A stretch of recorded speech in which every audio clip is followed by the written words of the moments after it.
Bismillah, sebelum kita memulai ke sesi selanjutnya atau sesi ketiga, kita harapkan kepada seluruh peserta untuk mengisi absensi yang telah kami siapkan. Jadi bagi yang tidak mengikuti salah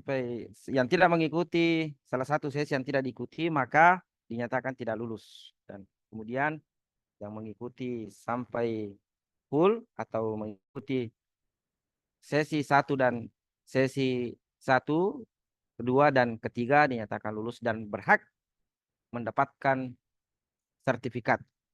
Ya. Baik, kita lanjutkan. Bismillahirrahmanirrahim. Assalamualaikum warahmatullahi wabarakatuh. Alhamdulillahilladzi waffaqana lil a'malil jariyah. Wassalatu wassalamu wal barakatuh ala khairil bariyah. Nabiyina Muhammadin wa ala alihi wa sahbihi wa dzurriyyah amma ba'd. Segala puji hanyalah milik Allah Subhanahu wa taala, Tuhan semesta alam yang telah menciptakan kebahagiaan bagi makhluknya.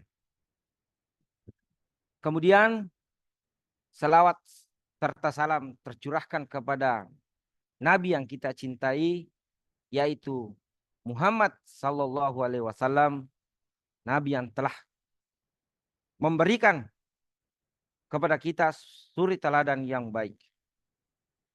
Baiklah, sebelum kita memulai kegiatan kita ini,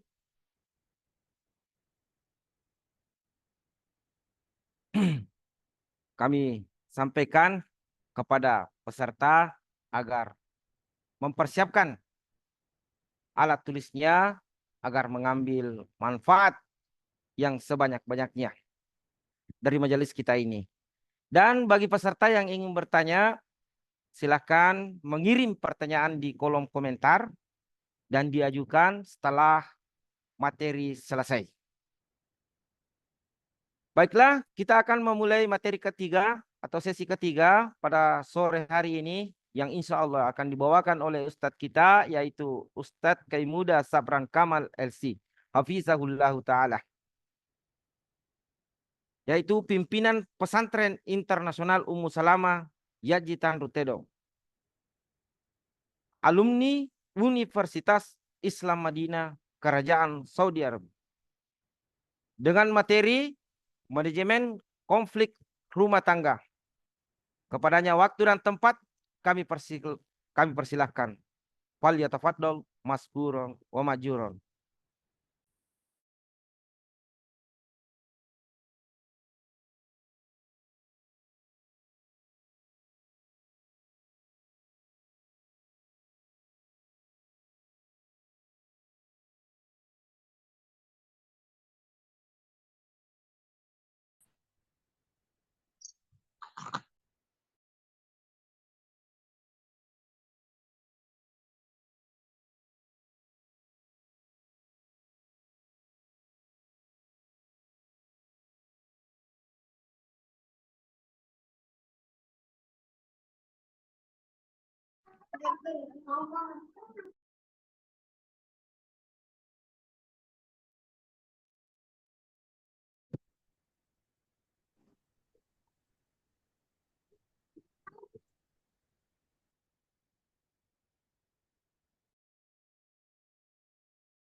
Bismillahirrahmanirrahim.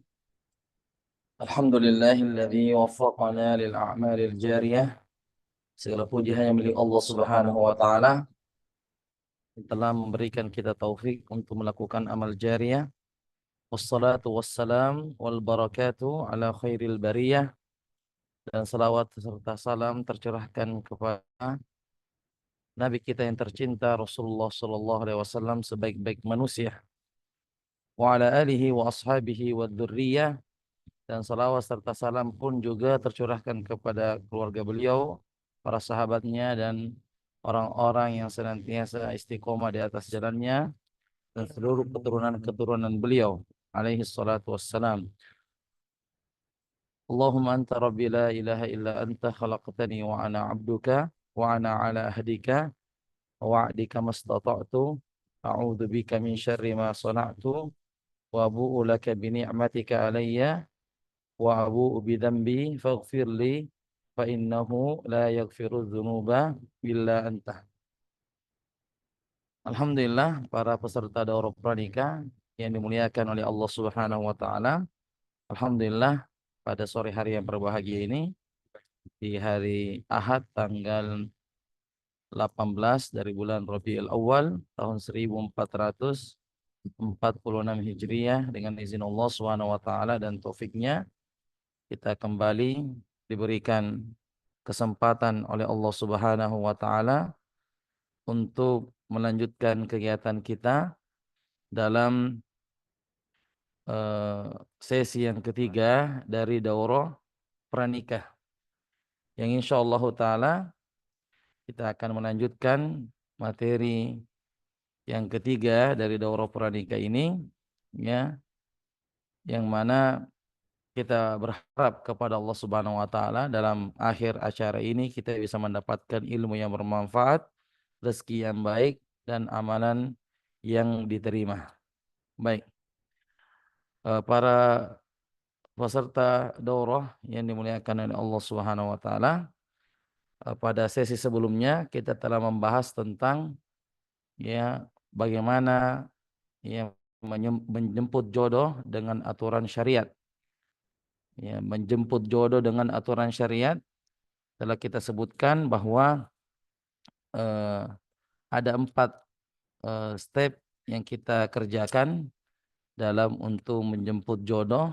Yang pertama adalah ta'aruf, kedua adalah nazar, yang ketiga khidbah, kemudian setelah itu adalah walimatu urs, ya, walimatu urs, ya.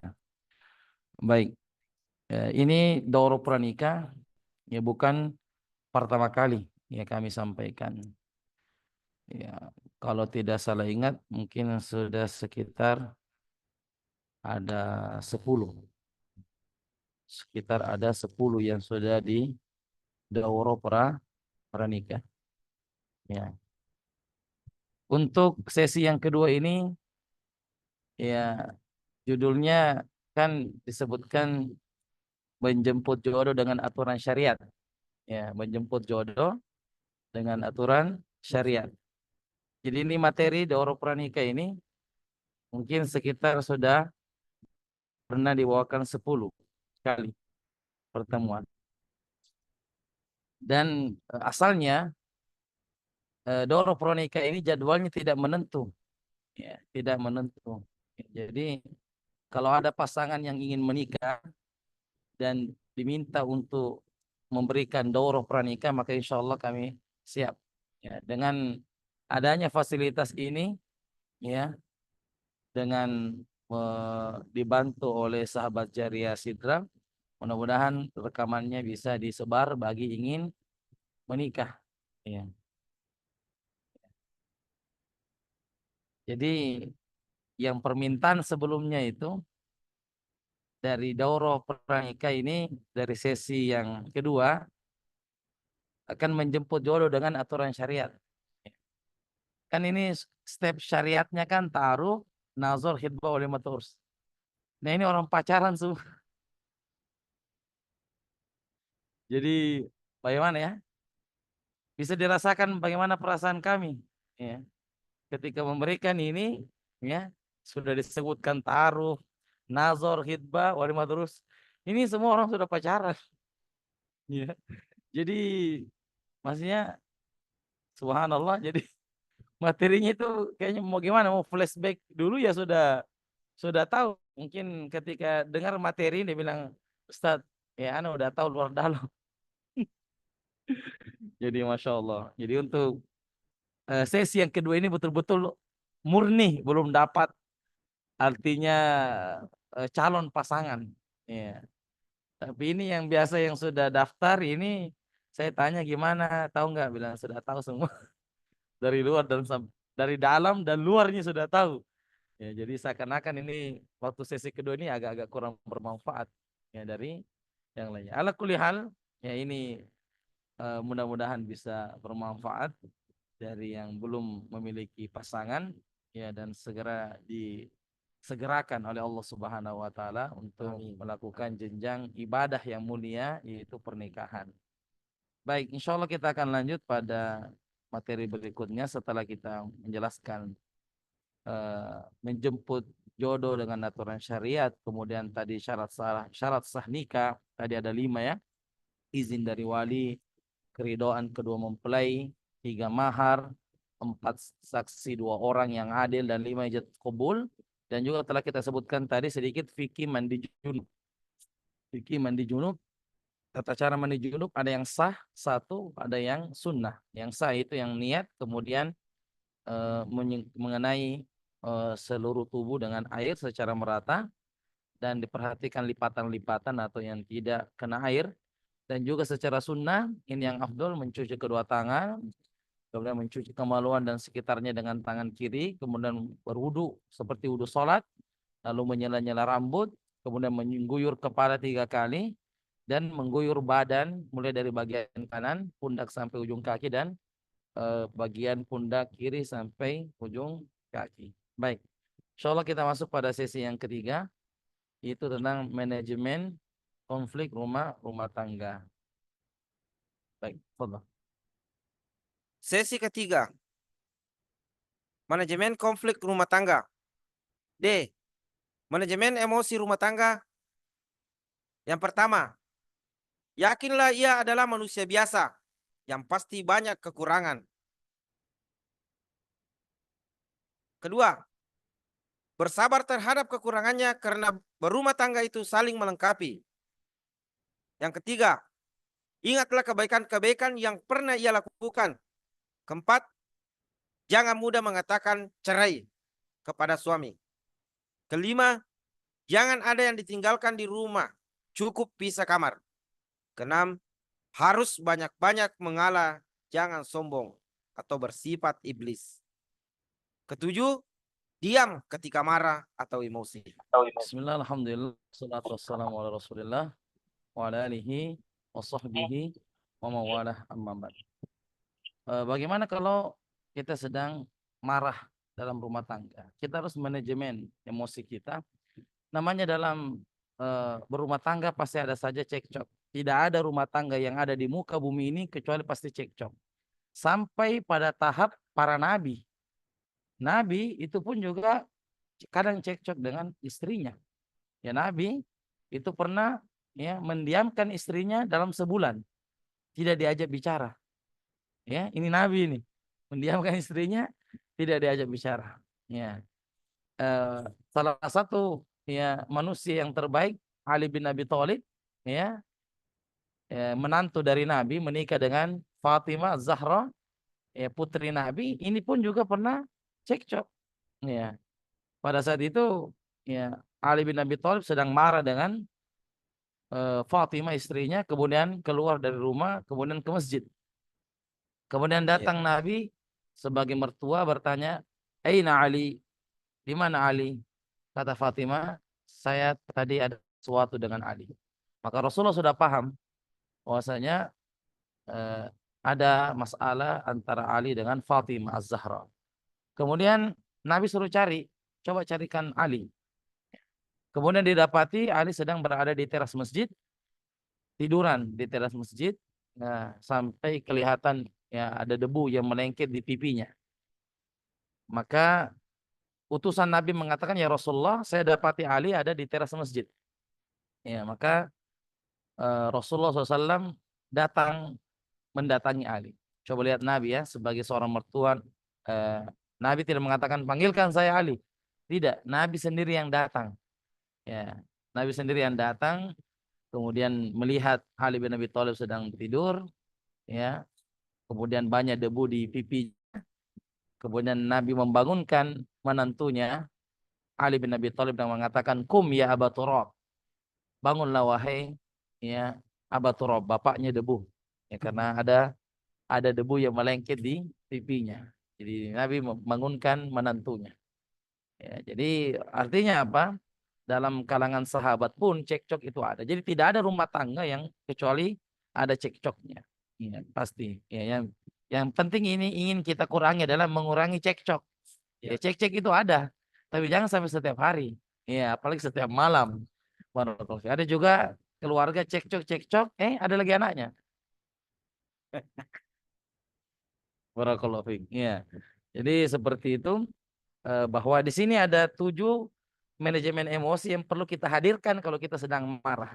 Ya, kalau kita sedang jengkel dengan pasangan kita. Satu, yakinlah ia adalah manusia biasa yang pasti banyak kekurangan. Ya, jadi suamita itu bukanlah malaikat dan anti juga bukanlah bidadari. Anda berdua ini adalah manusia biasa dan namanya manusia itu punya kekurangan. Anda bukan malaikat dan anti juga bukan bidadari. Maka kalau ada kekurangan, kita harus memaklumi kekurangan tersebut. Kita harus memaklumi kekurangan tersebut karena dia adalah manusia. Ya. Kenapa kita merasa kecewa kalau pasangan kita berbuat sesuatu yang buruk? Karena mungkin pandangan kita, engkau harus menjadi orang yang paling the best. Atau engkau harus menjadi laki-laki tanpa cacat.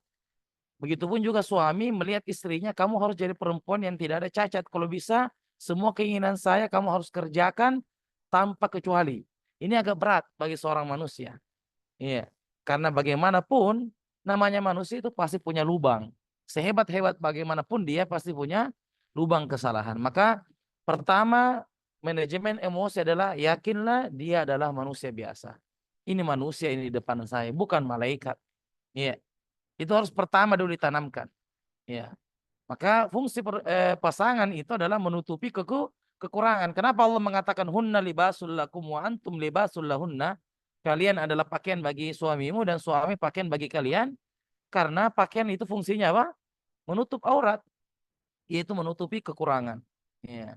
Jadi itu yang menjadi patokan pertama dalam memanage emosi kita. Yang kedua, bersabar terhadap kekurangannya. Ya. Karena berumah tangga itu saling melengkapi. Jadi sabar. Ya. Berumah tangga itu harus sabar. Ya. Tidak boleh kita selalu ya satu kali kata. Ya. Kalau ada suami mengatakan, pokoknya kalau kamu melanggar lagi, saya akan ceraikan kamu. Oh, jangan begitu. Namanya perempuan pasti dia ulangi. Ya, kalau kita nasihati misalnya dia misalnya tidak rapikan rumah, tidak bereskan rumah, kemudian kita ancam, kalau kamu saya dapati lagi begitu, tidak bereskan rumah, saya akan ceraikan kamu. Oh, jangan. Ya, namanya perempuan itu kadang dia lupa, kadang dia lalai, namanya manusia. Begitupun juga laki-laki merasakan hal yang seperti itu. Jadi harus sabar dalam rumah tangga. Begitupun juga kalau ada misalnya yang sedang cekcok dan kita dimintai nasihat, kita katakan sabar. Namanya rumah tangga itu memang harus banyak sabar. Ya. Jadi ketika kita ingin menikah, jangan hanya mengingat yang enak-enak. Ya. Ingat juga ya sesuatu yang menyakitkan. Ini juga yang Gen Z ini Gen Z ini cenderung rapuh. Saya katakan Gen Z ini generasi sekarang ini cenderung rapuh. Baru menikah usia masih muda 20 tahun, 17 tahun, 18 tahun menikah, dapat masalah langsung rapuh. Ya, langsung rapuh. Ya. Yang benar adalah ketika menghadapi seperti itu harus banyak sabar. Ya. Bahkan ada yang menikah itu sesuai dengan berandanya. Karena di beranda selalu putar-putar nasyid wedding, one nasyid pernikahan, dia juga goyang. Dia mau menikah. Jadi dia menikah gara-gara nasyid. Dia nikah gara-gara beranda. Karena berandanya terlalu dipenuhi dengan video-video ya suami istri. Ingat, ya rumah tangga itu tidak seindah yang kita lihat. Di balik itu banyak ya masalah yang harus kita kuat dan harus tegar dalam menghadapinya.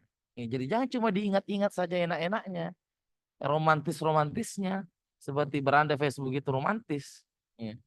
Tetapi yang diingat juga adalah problem-problemnya. Jadi harus punya dada yang kuat, harus punya komitmen yang tegar. Bahwasanya dalam kehidupan rumah tangga itu banyak-banyak bersabar. Kadang kalau ada yang konsultasi kita bilang sabar. Begitulah namanya keluarga, harus banyak sabar. Iya. Kemudian yang ketiga, ingatlah kebaikan-kebaikan yang pernah ia lakukan. Ini lagi marahan ini. Lagi marahan istrinya di dalam kamar, suaminya ada di ruang tamu, pisah ranjang dia. Iya. Jadi pada saat itu, misalnya ini lagi marahan, ini satu istri dalam kamar, suaminya ada di ruang tamu, dalam keadaan baring, yang diingat adalah coba ingat memori-memori kebaikannya. Memang berat, tapi harus kita coba. Terus kita memurojaah kebaikan-kebaikannya. Suami misalnya ketika dia baring, jangan diingat, wah memang ini istriku saya ini orangnya ya makedoh, ya orangnya matetong, matojo. Ya, tadi ada pertanyaan, apa perbedaan antara 3M itu? Apa itu makedoh? Apa itu matetong? Apa itu matoja? Matojo. Ini semuanya 3 kata, ini kan bahasa Bugis. Itu intinya adalah 3M ini adalah keras kepala gitu ya, keras kepala karena sama semua aja artinya, ini mirip-mirip Ji ya, makedo, matetong, matojo ya. Ya jadi ya makedo, makedo itu keras ya, keras. Matetong itu berdiri ya, berdiri maksudnya dia itu berdiri kan apa, kuat ya, dia kuat itu berdiri. Matojo ya, matojo juga itu keras dan kuat. Ya, jadi ini intinya adalah sifat keras kepala, tidak mau mendengar aturan, tidak mau disuruh misalnya, ayo dia tidak mau. Itu namanya makedoh. Dan perempuan itu tidak boleh memiliki sifat itu. Perempuan itu harus lembut, ya, tidak boleh disuruhkan apa-apa dia tidak mau. Ya, ngambek, ya, kemudian ya, pendiriannya kuat, ya, tidak seperti itu. Jadi ketika kita sedang baring, lagi marah ini, lagi emosi, coba ingat-ingat kebaikannya. Masya Allah ini suamiku. Ya, dia perbaiki saya. Mungkin dia lagi khilaf. Begitupun juga kita. Ini istriku mungkin dia lagi capek ya. Jadi dia tidak mengontrol emosinya. Jadi kita harus mengingat-ingat kebaikannya yang pernah dia lakukan. Sehingga bisa meredahkan emosi kita. Cuma masalahnya kalau kita emosi, yang diingat apa? Keburukannya, yang diingat jengkelnya mukanya, yang diingat kesalahan-kesalahannya. Padahal untuk meredahkan emosi, coba ingat ya, misalnya waktu pengantin baru, yang waktunya pergi rekreasi, waktunya dia masakkan kita, ya ingatlah kebaikan-kebaikannya. Ya. Umar bin Khattab itu ya dengan istrinya sangat lembut, ya sangat istri sangat lembut. Ya, pernah ada seorang yang ingin konsultasi kepada Umar bin Khattab di rumahnya. Kemudian ketika laki-laki ini mendekat di rumahnya Umar bin Khattab, terdengar dari dalam rumah Umar bin Khattab sedang diberikan orasi oleh istrinya. Karena istrinya Umar itu orator sukses. Orator sukses diberikan orasi oleh istrinya. Ini yang tadinya sahabat ingin konsultasi balik ke rumah. Karena di dalam ini kayaknya perang dunia kedua. Ya. Umar bin Khattab pada saat itu diam aja dengarkan istrinya ngomel. Ya. Maka besok harinya Umar panggil sahabat itu. Kayaknya tadi kemarin kamu datang ke rumah ya? Itu kata Umar karena memang dia rasa kayaknya ada orang. Ya. Maka kata sahabat itu, benar wahai Amirul Mukminin. Pada saat itu Umar jadi khalifah. Biasanya presiden. Kata, ini apa yang kau inginkan? Mau apa? Mada turid? Kata ini, sebenarnya begini, wahai Amirul Mukminin, rencana saya mau konsultasi tentang istri saya yang menjengkelkan di rumah. Tapi waktu saya mendekat di rumahnya antum, itu istri kita ternyata lebih kuat daripada istri saya. Orator sukses. Iya. Kenapa wahai Umar? Ya engkau kan perkasa. Jangankan manusia, setan aja lari sama kamu. Kenapa engkau tidak selesaikan itu istrimu yang saya dengarkan omelannya itu luar biasa dahsyatnya. Kata Umar, ya wahai saudaraku, istriku itulah yang mencucikan baju saya. Dia yang merawat anak saya, dia yang menyiapkan baju saya, dia bersihkan rumah. Kayaknya saya tidak layak kalau saya marahi dia. Terlalu banyak kebaikannya. Ya, Masya Allah. Ya, kalau ada suami begini luar biasa ini, the best. Ya, the best of the best. Suami yang memaklumi istrinya. Jadi memang perempuan itu memang ada saatnya dia makedok, terutama kalau pada saat haid. Itu agak-agak apa? Pikirannya agak-agak kurang itu. Ya, jelas sabar-sabar suami. Kalau sudah haid hari pertama, hari kedua udah. Jangan coba-coba sembarangan untuk bilang. Ya, bisa-bisa marah. Ya, cepat emosi dan memang namanya perempuan itu kadang dia marah tanpa sebab. Nggak ada hujan, nggak ada angin, nggak tahu. Tiba-tiba buang muka saja. Nah, itu begitulah perempuan. Makanya harus mengingat kebaikan-kebaikan yang pernah dikerjakan oleh pasangan kita. Kemudian jangan mudah mengatakan cerai bagi suami. Ya. Jadi suami pulsanya itu hanya 3 saja, ya. 1 kali talak, 2 dan 3. Jangan dia mudah keluarkan ini. Dia harus pikirkan dengan matang kapan dia keluarkan kata-kata cerai ini. Karena ini adalah senjata atau peluru yang tidak boleh sembarang untuk dikeluarkan. Jangan sampai ada suami yang apa cepat emosi, emosional, terlambat teh saja dia bilang cerai. Terlambat buatkan nasi kuning, cerai. Wah, terlambat buatkan sarapan, cerai. Nah, ini suami yang tidak benar. Dan ada rumah tangga yang dia sudah keluarkan cerai lebih daripada 3 kali dan dia tanpa sadar dia sudah menceraikan istrinya tanpa ia sadari. Bahkan dia tidur dengan wanita yang bukan istrinya. Artinya karena dia sudah mengatakan 3 kali cerai. Dia bukan istrinya lagi. Dia seperti wanita lain. Berarti hasil hubungannya adalah hubungan zina. Auzubillah min dzalik. Yang kelima, jangan ada tinggalkan rumah, cukup pisah kamar. Jadi kalau lagi marah, jangan ada tinggalkan rumah. Cukup pisah ruangan. Seperti tadi, istri di mana? Di kamar, suami di ruang tamu. Kalau hujan turun, suami masuk lagi di kamar. Barakallahu fiik. Jadi jangan, apalagi istri jangan sampai keluar rumah kalau sementara marah. Karena semua orang yang ditemui pasti akan dia curhat. Wah, nak kasih begini suamiku. Semua orang yang dia temui. Jelas. Dia ketemu dengan tetangganya pasti dia cerita, curhat. Karena istri kalau lagi marah dia harus keluarkan emosinya dengan cara bercerita, dengan cara curhat. Maka siapa orang yang ditemui dari keluar rumah, tetangga, kanan kiri, kemudian pergi lagi ke rumah ibunya, dia akan cerita sama suami saya nak kasih begini karena saya begini karena saya begini, Kak. Maka ini adalah kekeliruan. Jadi kalau emosi jangan ada yang tinggalkan rumah. Aja tasalaitiki bolata. Ya, jangan tinggalkan rumah. Ya, karena itu bisa mudorotnya lebih banyak. Kalau suami asalnya juga jangan tinggalkan rumah. Kalau dia tinggalkan rumah dan emosi, dia naik motor, nauzubillah, bisa jadi emosinya tidak terkontrol sehingga dia bisa kecelakaan atau dia bisa ya jatuh ya karena itu tadi ada emosi yang dia tidak bisa tahan. Namanya laki-laki kalau sudah emosi kan sembarang saja, mau lobang juga dia gaskan ya karena tidak tidak terkontrol jiwanya. Dan nomor 6, harus banyak-banyak mengalah. Jangan sombong seperti sifat iblis. Mengalah.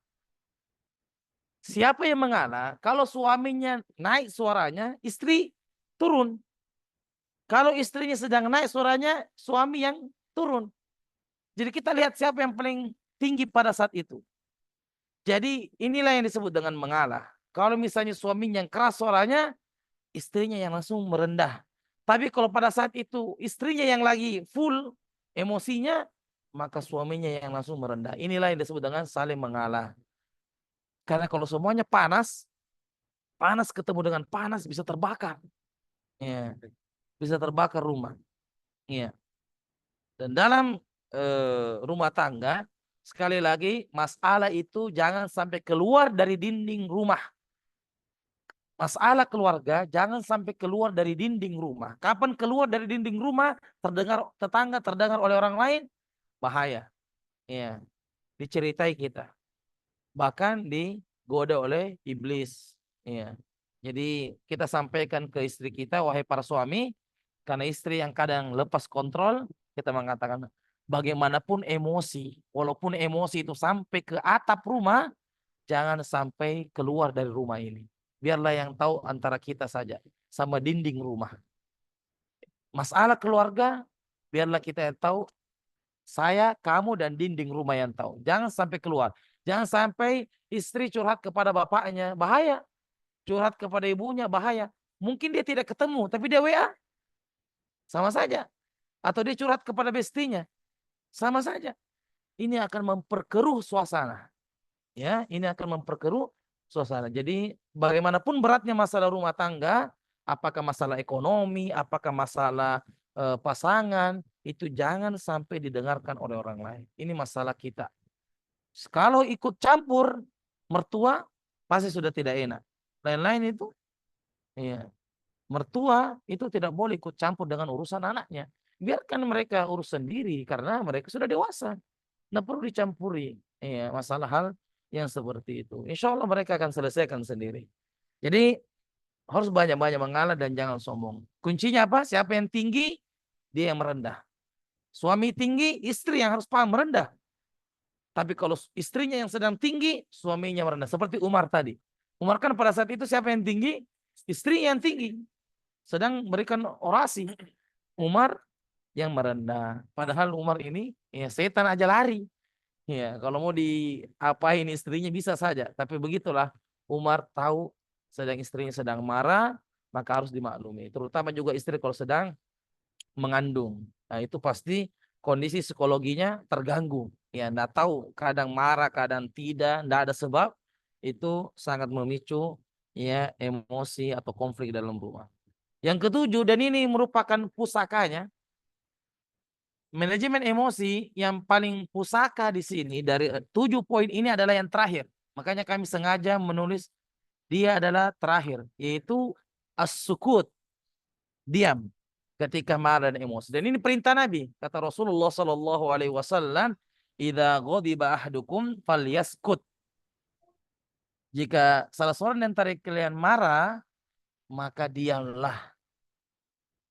Karena orang yang sedang marah bicara pasti benar semua.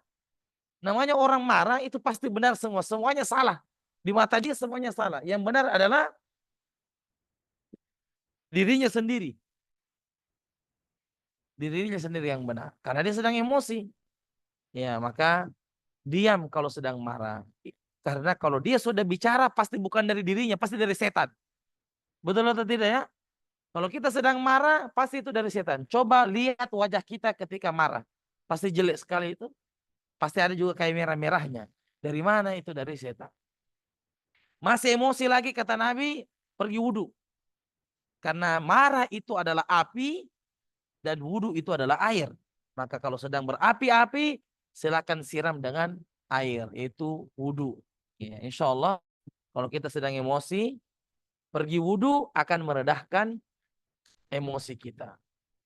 Jangan sampai seorang suami sampai bergetar marah seperti itu, ya harus sabar, ya, dan diam, jangan ikuti hawa nafsu. Nanti dia akan menyesal kalau dia sudah keluarkan kata-kata itu, nauzubillah, kata cerai, dia akan menyesal karena dia sedang dalam keadaan tidak terkontrol emosinya. Jadi itu ya, 7 manajemen emosi rumah tangga ini perlu dipahami, ya, dan perlu untuk direnungi. Dalam rumah tangga pasti ada namanya konflik, pasti namanya ada problem. Maka solusinya adalah bisa kita renungi 7 ini, dan yang paling pusaka adalah yang terakhir, yaitu diam. Ketika marah, diam saja. Insya Allah itu akan meredahkan emosi. Nah, Siapa yang duluan minta maaf jika ada masalah antara suami dan istri? sekarang muncul pertanyaan. Siapa yang duluan minta maaf jika ada masalah antara suami dan istri? Ya, jadi kalau ada konflik, ini kan lagi marahan ini. Tadi kan istrinya di kamar, suaminya ada di ruang tamu. Kemudian berlalu, tidak ada yang mau mengalah. Semuanya saling buang muka. Ke WC, ketemu sama-sama depan WC, buang muka. Ya, bahkan buang sampah juga. Ya, maksudnya mereka cuek. Ketemu lagi di dapur sama-sama bikin teh, buang muka lagi. Kalau begini modelnya seperti kucing-kucingan, yang mana sebenarnya duluan minta maaf? Saya akan dijawab dengan hadis Nabi. Ya, hadis Nabi ini yang akan menjawab kalau sedang ada konflik, siapa sebenarnya yang minta maaf duluan. Nah, Rasulullah Shallallahu Alaihi Wasallam bersabda, maukah kalian aku beritahu tentang istri-istri kalian di dalam surga? Mereka menjawab, tentu saja wahai Rasulullah. Nabi Shallallahu Alaihi Wasallam menjawab, wanita yang penyayang lagi subur. Apabila ia marah atau diperlakukan buruk atau suaminya marah kepadanya, ia berkata, ini tanganku di atas tanganmu. Mataku tidak akan bisa terpejam hingga engkau ridho. Masya Allah. Barakallahu fiik. Ini jawabannya. Jadi kalau sedang marah, ada masalah suami dan istri, kalau kita lihat hadis ini, kata Nabi, maukah kalian aku beritahu tentang istri-istri kalian di dalam surga? Ini para wanita yang mau jadi ahli surga, baca baik-baik ini hadis ini. Screenshot, kirim ya di grup-grup, jadikan status WA. Kirim ke ibu-ibu yang makedoh, matetong dan matojo. Tentu saja Rasulullah. Nabi SAW menjawab, wanita yang penyayang lagi subur. Jadi istri-istri, tanda-tanda istri-istri penghuni surga adalah wanita yang penyayang lagi subur. Apabila ia marah, bagaimana modelnya itu wanita penyayang? Istri penyayang bagaimana contohnya? Di sini Nabi sebutkan contohnya. Apabila ia marah atau diperlakukan buruk atau suaminya marah kepadanya. Siapa yang marah di sini? Suaminya ya. Suami yang marah kepadanya. Maka ia berkata, ini tanganku di atas tanganmu.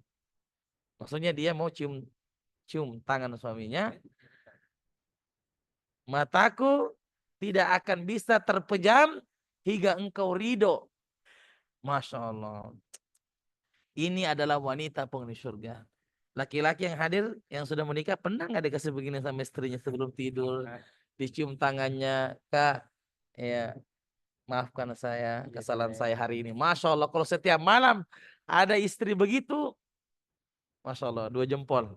Luar biasa itu. Insya Allah itu istri yang menjadi calon penghuni surga. Ya.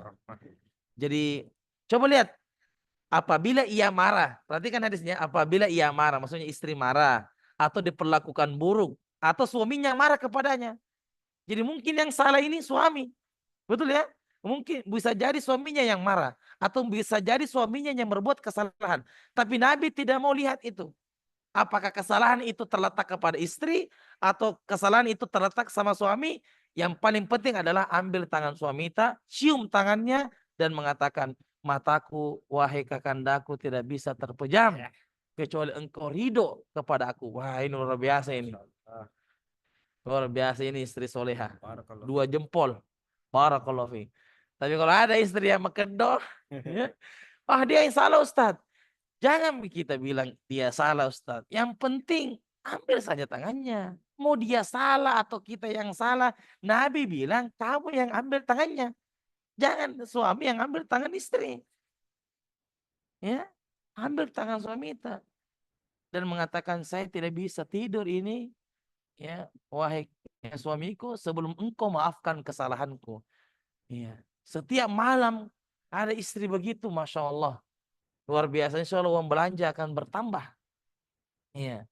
Jadi ini penting dan ini hadis sahih diriwayatkan oleh Imam At-Tabrani rahimahullahu taala. Jadi ini jawabannya ya. Jadi dari hadis ini sudah tahu jawabannya. Imam dulu minta maaf. Istri yang duluan minta maaf. Apakah kesalahan terletak dari suami atau kesalahan terletak dari dia sendiri? Yang menjadi masalah kadang dia sudah tahu salah tidak mau minta maaf. Ada orang itu ya berat mengatakan maaf. Contohnya begini. Ahi, sebenarnya antum yang salah. Kamu yang salah, ya. Oh, saya yang salah Ustaz ya. Oh, kalau gitu ya sudah Mi. Dia tidak mau bilang maaf gitu. Kenapa tidak bilang afwan? Ada orang begitu ya? Ada orang itu gengsi dan orang yang mengatakan afwan itu menunjukkan hatinya itu berlapang dada, hatinya itu bersih. Kenapa susah sekali bilang afwan? Kenapa susah? Kan ada orang bilang dia yakini dia salah tapi tidak ada keluar maaf. Pernah nggak dapat orang begitu? Nah, antum yang salah, Hi. Dia cuma bilang begini. Oh, begitu. Oh iya, iya. Oh, saya insya Allah saya tidak akan ulangi lagi. Maksudnya itu bilang dulu afwan, bilang dulu maaf. Jangan malu mengatakan afwan. Iya. Tapi jangan kalau ditagih hutangnya antum bilang afwan ya. Akhi, hutangnya antum belum bayar, afwan katanya. Ini kita perlu fulus, bukan perlu afwan. Iya. Bayar pakai fulus, bukan bayar pakai afwan. Iya. Jadi seperti itu ya. Jadi istri-istri yang hadir sekarang atau calon istri harus merendah di depan suami. minta maaf setiap malam. Coba latih. Latih coba setiap malam minta maaf. Ambil tangan suami kita, kemudian kita minta maaf. Nanti suaminya bilang, "Ah, tidak ada Ji salata, adek, tidak. Nggak apa-apa, tetap minta maaf saya, nggak apa-apa. Ya, tidak ada juga ruginya minta maaf. Ya. Dan ingat, posisi suami itu yang mana lebih tinggi? Posisi suami atau posisi bapak? Suami. Suami. Jika seorang wanita sudah menikah, posisi suaminya lebih tinggi daripada posisi bapak. Jadi kalau kita segan dengan bapak, dimarahi atau misalnya harus lebih segan kepada suami. Sekarang ini tidak. Ada sebagian perempuan yang kalau dengan bapaknya takut, dengan suaminya tidak takut. Justru suami harus lebih tinggi karena sudah menikah. Ya beda kalau laki-laki, kalau sudah menikah tetap ibunya nomor satu, tetap orang tuanya nomor satu, istri nomor dua. Makanya jangan larang suaminya kalau transfer uang ke ibunya, itu ibunya dia. Jangan bilang, jangan cemburu. Ih, kakak kirim di ibu, saya kirim di saya. Memang number one itu adalah orang tuanya. Kamu nanti ya istri kedua, enggak maksudnya number dua, maksudnya antum nomor dua, istri yang kedua. Barakallahu fiik. Jadi seperti itu bahwa ya semakin merendah istri semakin disuka oleh suami. Coba laki-laki yang hadir ya, bagaimana perasaannya dalam hati kita kalau misalnya ya coba buktinya semakin merendah istri semakin cinta suami. Contoh misalnya kita mau pergi kerja, kemudian kita dipasangkan kaos kaki kita oleh istri.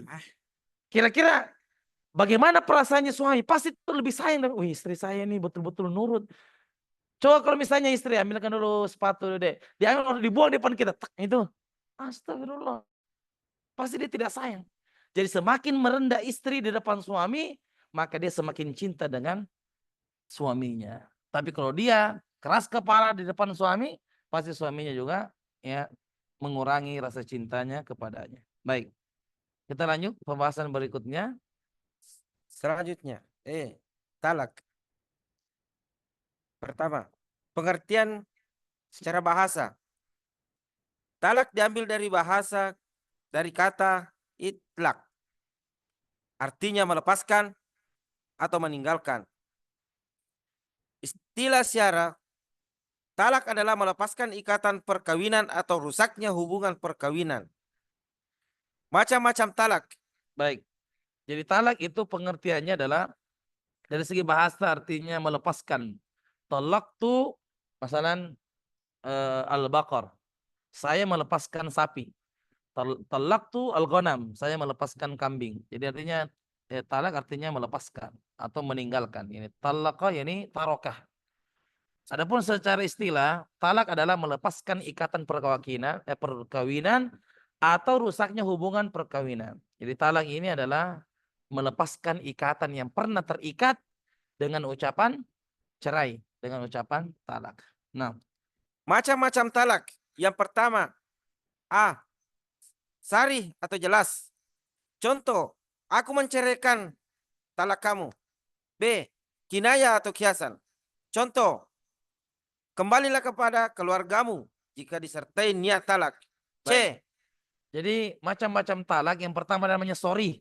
Apa itu sorry? Ucapan yang dipahami langsung. Ya, sorry. Jadi ada talak itu ucapannya jelas. Dan sorry ini hanya dua lafaz saja yang jelas. Itu kata cerai dan yang kedua kata talak. Kalau ada suami yang mengatakan aku ceraikan kamu, itu jatuh talak pertama. Atau dia mengatakan saya talak kamu, itu jatuh talak satu. Jadi dua lafaz saja yang menjadi talak sorry. Sorry itu artinya gamblang. Ada nggak dipahami kalau suami mengatakan cerai atau talak kecuali makna cerai? Tidak ada kan? Jadi ini namanya lafaz yang jelas. Jadi kalau ada suami yang mengatakan cerai atau talak, maka itu sudah jatuh. Mau dia bercanda atau dia serius, mau dia marah akan jatuh. Kata Nabi ada tiga hal yang seriusnya dianggap serius dan bercandanya dianggap serius. Ya. Ya, ada tiga. Pertama talak, nikah, dan juga rujuk. Ini tiga ini kalau dia bercanda dianggap serius. Itu talak, nikah, dan rujuk. Berarti bagaimana itu yang di sinetron? Di sinetron itu Sah nggak pernikahannya kalau ini? Keramat. Tidak sah ya? Pasti ada yang kurang di situ. Kan ada syarat berapa tadi? Syarat sah nikah? Ada 5 ya? 1, izin wali. 2, ridho kedua mempelai. 3, adanya mahar. 4, 2 orang saksi, dan 5, ijab kok kabul. Pasti ada yang hilang di situ. Kalau di sinetron, minimal yang hilang adalah walinya. Tidak ada walinya. Di situ hanya sutradaranya saja. Ya, jadi itu tidak sah. Kalau kiasan atau kinayah adalah kata yang tidak gamblang. Contoh, kembalilah kepada keluargamu. Pulang kamu ke rumah orang tuamu. Apakah itu jatuh talak? Jawabannya tidak. Karena ini ucapan yang bisa dimaknai kata lain. Paham nggak? Ya. Kalau sorry, cerai. Apa kira-kira yang bisa dipikirkan kecuali cerai? Cerai ya cerai. Gak ada kata lain kan? Bukan makna yang Lain. ya bersayap gitu. Tidak ada sayapnya. Kalau talak, ya talak juga. Tapi kalau pulang ke rumah orang tuamu, belum tentu maksudnya talak. Ambigu. Jadi kiasan ini atau kinayah ini kapan jatuh sebagai talak? Kalau disertai dengan niat. Kalau dia sertai dengan niat talak, maka jatuh seketika. Contoh, suaminya marah karena mengatakan pulang kamu ke rumah orang tuamu. Maka istrinya harus bertanya, maksud lo apa maksud tak? Dan tidak jadi pergi saja jenguk orang tua. Berarti takut dia kan? Tapi kalau ditanya ketika dia pulang kamu ke orang tuamu, istri bilang, maksudnya apa kak? Saya ceraikan. Jatuh. Pada saat itu jatuh. Jadi saya ulangi, jika lafaznya sorry, ada berapa tadi lafaz sorry? Ada 2 saja ya. Cerai dan talak. Maka jatuh. Dalam keadaan marah, dalam keadaan bercanda, jatuh. Ya. Kemudian kalau kiasan, kembali kepada niat. Innamal a'malu binniat. Kalau dia mengatakan kembali ke orang tuamu atau kamu, saya tidak suka lagi dengan kamu. Pisah. Saya tanya, saya pisah dengan kamu. Itu sorry atau kinayah? Kinayah. Apakah pisah itu saya pisah dengan kamu? Kinayah. Kinayah ya. Bisa nggak dimaknai pisah dengan makna lain? Bisa. Bisa kan? Bisa. Maksudnya pisah ranjang atau pisah apa? Iya, pisah dulu sementara kan? Tidak mesti makna cerai. Tapi kalau cerai dengan talak, ini Jelas. 2 kata yang gamblang. Tidak ada makna bersayap. Ya, jelas ini ya. Jadi adapun kiasan, jadi kalau pertanyaan kiasan itu kapan jatuh talak? Kalau disertai dengan niat. Nah, C. Jumlah talak. Rujuk 2 kali. Rujuk 2 kali dan tidak bisa rujuk 3 kali. D. Bentuk talak. Munjaza atau langsung. Contoh, saya mentalak kamu sekarang. Muallak atau tergantung. Contoh, jika kamu keluar rumah, maka saya akan talak kamu. Terbagi menjadi sunnah dan bid'ah. Sunnah, mentalak di waktu suci, sah. Bid'ah, mentalak di waktu haid, haram, dan ia berdosa. baik. Jadi di sini sebutkan bahwa jumlah talak itu ada 3. Ya, jumlah talak ada 3. Yang bisa rujuk 2 kali. Tapi kalau sudah 3 kali keluar, maka Bisa. tidak bisa rujuk. Ya, contoh misalnya ada suami mengatakan saya ceraikan kamu, jatuh 1 talak. Nah, kalau sudah jatuh 1 talak, ini bukan berarti dia pisah rumah, tidak. Dia tetap ada di rumah itu.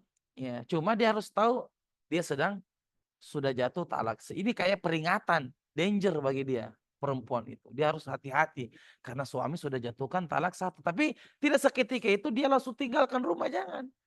Di rumah saja pisah ranjang. Ya. Kapan rujuk ini jumlah talak ya? Kapan dia bisa rujuk? Rujuk itu bisa dengan 2. Bisa dengan perkataan, bisa dengan perbuatan. Jadi rujuk, bagaimana caranya bisa rujuk? Misalnya dia mengatakan saya ceraikan kamu. Jatuh 1 talak atau tidak? Jatuh. Kapan bisa rujuk? Kalau dia 2 kali. melakukan perkataan atau perbuatan. Contoh mengatakan, kalau rujuk itu dia mengatakan saya kembali kepadamu. Atau saya cinta kamu.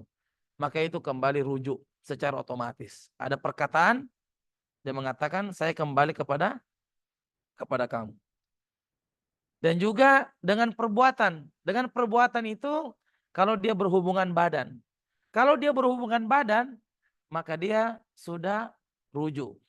Ya. Oh ya. Ya, kalau dia sudah berhubungan badan, dia sudah rujuk. Walaupun dia tidak ucapkan saya kembali kepadamu. Karena rujuk artinya kembali. Jadi rujuk itu ada dua, bisa dikerjakan, bisa perkataan, bisa perbuatan. Kalau rujuk perkataan misalnya saya kembali kepadamu, I'm back to you. Iya. Ya. Atau dia love you. berhubungan badan. Ya, atau dibilang I love you misalnya, dia kembali rujuk. Baik. Itu bisa kalau sudah 2 kali keluar.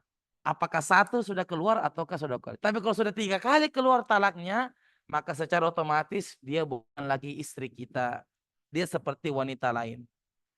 Ya, dia seperti wanita lain. Ya, makanya dia harus segera mengajukan ke pengadilan.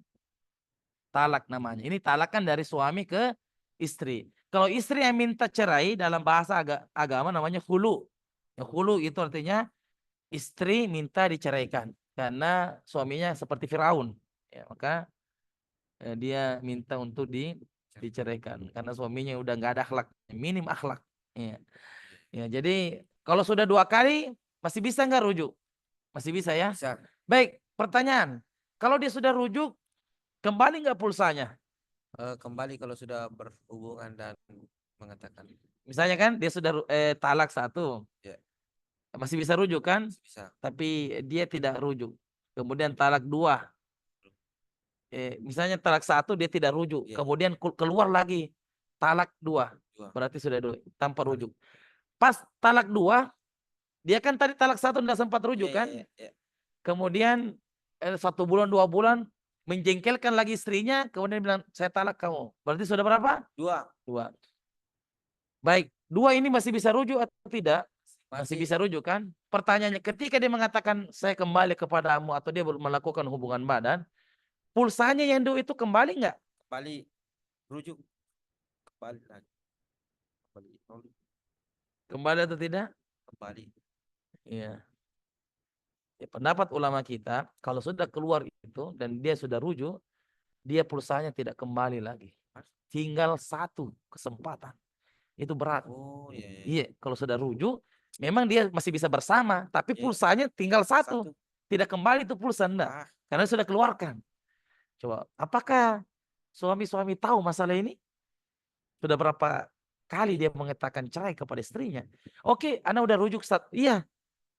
Tapi jangan sampai antum berapa kali antum bilang, nah itu sudah lebih daripada 3 kali. Ya, jangan sampai ya banyak keluarga yang menganggap dirinya masih suami istri, ternyata sudah bukan. Ya, nauzubillah min zalik. Kalau sudah 3 kali dia mengatakan cerai, maka tidak boleh lagi bersama. Boleh nggak kembali bersama? Boleh. Tapi syaratnya mantan istrinya, kan kita sudah sebut mantan ya. Mantan istrinya nikah dengan laki-laki lain dulu. Kemudian laki-laki itu dia ceraikan, baru boleh lagi dia menikah dengan mantan suaminya. Berat sekali. Ya, jadi di zaman dulu itu ada namanya nikah muhalil. Muhalil itu misalnya suami dan istri sudah ceraikan 3 kali talak. Maka sudah jadi mantan istri. Suaminya ya namanya setan. Penyesalan itu selalu di akhir. Maka suaminya sudah menyesal. Tapi sudah 3 kali cerai. Maka sudah bukan istri, jadi mantan istri. Maka dia sewa laki-laki untuk menikahi mantan istrinya. Dibayar. Baik, kamu nikahi mantan istrinya. Setelah itu kamu ceraikan ya. Supaya suaminya bisa lagi kembali ke mantan istrinya. Itulah setan kerjanya. Maka dia menikah dengan mantan istrinya. Kemudian dia ceraikan. Tunggu masa iddahnya. Baru si laki-laki menikahi seperti awal kali dia menikah. Tapi ada juga muhalil yang bermasalah. Baper ki. Serius sih. Bila bos nggak jadi ini, kayaknya ambil muanta. Kayaknya saya sudah suka dengan mantan istri, taman aja mi. Baper dia. Ya, padahal kan tadi kontraknya apa? Kontraknya sudah kamu nikahi, saya bayar, kamu ceraikan. Ternyata dia baper. Iya. Maka nikah muhalil hukumnya haram. Nikah yang seperti itu hukumnya haram. Haram dia, berdosa dia kalau nikah begitu. Nggak boleh dia sewa-sewa orang. Jadi kalau sudah cerai, ya cari makin lagi yang lain. Yang barakallahu fi. Ya, jadi intinya penyesalan itu selalu di mana? Terakhir. Jadi pikir baik-baik. Ya, pikir baik-baik itu. Ya. Makanya kenapa itu talak di tangan suami? Karena suami itu berpikir ke depan, masa depan anaknya, masa depan ininya. Tapi kalau perempuan pakai perasaan. Sedikit saja ngambek, dia bisa mengatakan cerai. Bayangkan kalau di tangan istri itu, di tangannya adalah cerai. Mana aja, tidak ada keluarga yang sakinah mawaddah warahmah. Karena sedikit baper, marah, ngambek, cerai. Cerai, cerai. Udah, nggak ada keluarga yang sakinah. Semuanya keluarga menjadi sakinah. Iya. Barakallahu fiik. Nah, Dua sifat yang penting selalu dihadirkan dalam rumah tangga adalah terbagi menjadi sunnah tadi. Sudah tadi ya? sudah Terbagi menjadi sunnah dan bid'ah. Jadi talak itu ada tanda talak sunnah, maksudnya talak sesuai dengan petunjuk Nabi, yaitu mentalak di waktu suci. Artinya tidak sedang dalam keadaan apa? Haid. Kemudian talak bid'ah adalah mentalak di waktu haid. Ya. Ketika ada seorang suami mentalak istrinya dalam keadaan haid, berarti dia telah talak bid'ah. Hukumnya haram dan dia berdosa. Hukumnya haram. Kenapa? Karena kalau dia sudah masih haid, ini kan dia belum suci. Nggak tahu ini nanti kalau dia berhubungan nanti punya anaknya siapa. Jadi dibersihkan dulu apa? Darahnya terlebih dahulu. Jadi talak sunnah, talak yang benar adalah mentalak di waktu suci, bukan dalam keadaan haid. Tapi kalau misalnya suaminya mentalak istrinya dalam keadaan haid, maka itu adalah talak bid'ah dan hukumnya haram, dia berdosa. Tidak boleh dia mentalak dalam keadaan apa istri? Haid. Nah, dua sifat yang penting selalu dihadirkan dalam rumah tangga adalah yang pertama, syukur ketika mendapat nikmat dan sabar ketika mendapatkan ujian. dua sifat yang penting selalu dihadirkan dalam rumah tangga, yaitu 2S. Syukur dan sabar. Dan ini formulanya. Ini formula dalam rumah tangga. Syukur ketika apa? Mendapatkan nikmat. Alhamdulillah suami saya ia bekerja untuk keluarga. Alhamdulillah suami saya bukan di pengangguran. Alhamdulillah suami saya bisa nafkahi saya dengan benar. Alhamdulillah bisa memberi makan keluarganya. Itu bersyukur. Ada suami tak begitu. Karena ada juga suami ya, tidak ada kerjanya. Ya, ada yang mengatakan, Ustadz, tidak penting itu pekerjaan tetap, tapi tetap bekerja. Dia bilang apa? Dia bilang, enggak penting itu pekerjaan tetap. Yang penting tetap bekerja, maksudnya pungut-pungut sampah depan rumah, ya. Itu. Dan sabar ketika mendapatkan ujian. Dan ini adalah bagaimana caranya bisa bahagia di dunia ini, pakai saja ini, 2S.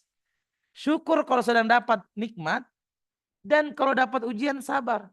Saya tanya, dalam kehidupan dunia kita, apakah keluar daripada dua keadaan ini? Tidak.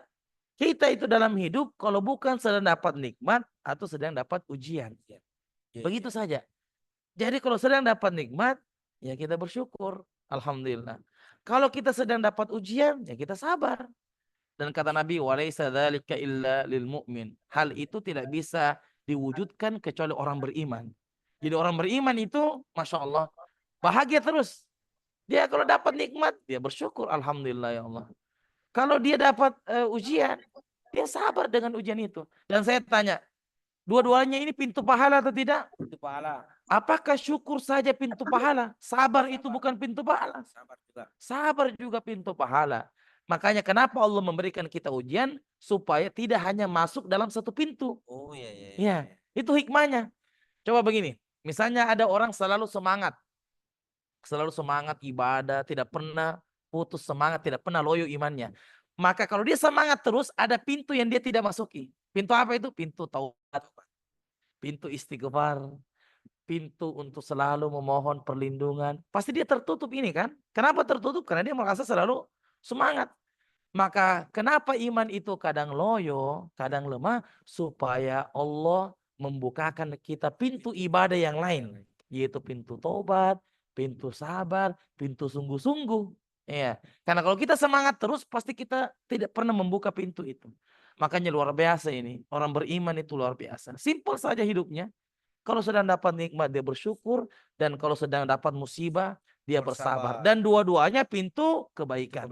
Ya, dua-duanya pintu kebaikan. Alhamdulillah, kita bisa merasakan nikmatnya Islam. Dan kita bisa bersabar dengan ujian dari Allah Subhanahu wa Ta'ala. Nah, perbedaan antara wanita dan pria. baik, sekarang kita akan membahas tentang dari segi psikologi apa perbedaan antara wanita dan pria. Kenapa ini kita harus bahas ini dalam manajemen emosi rumah tangga? Wahai sekalian para laki-laki, yang engkau nikahi itu adalah perempuan. Ya. Dan wahai sekalian wanita, yang engkau jadikan pasangan itu adalah laki-laki. Dia bukan seperti teman tak.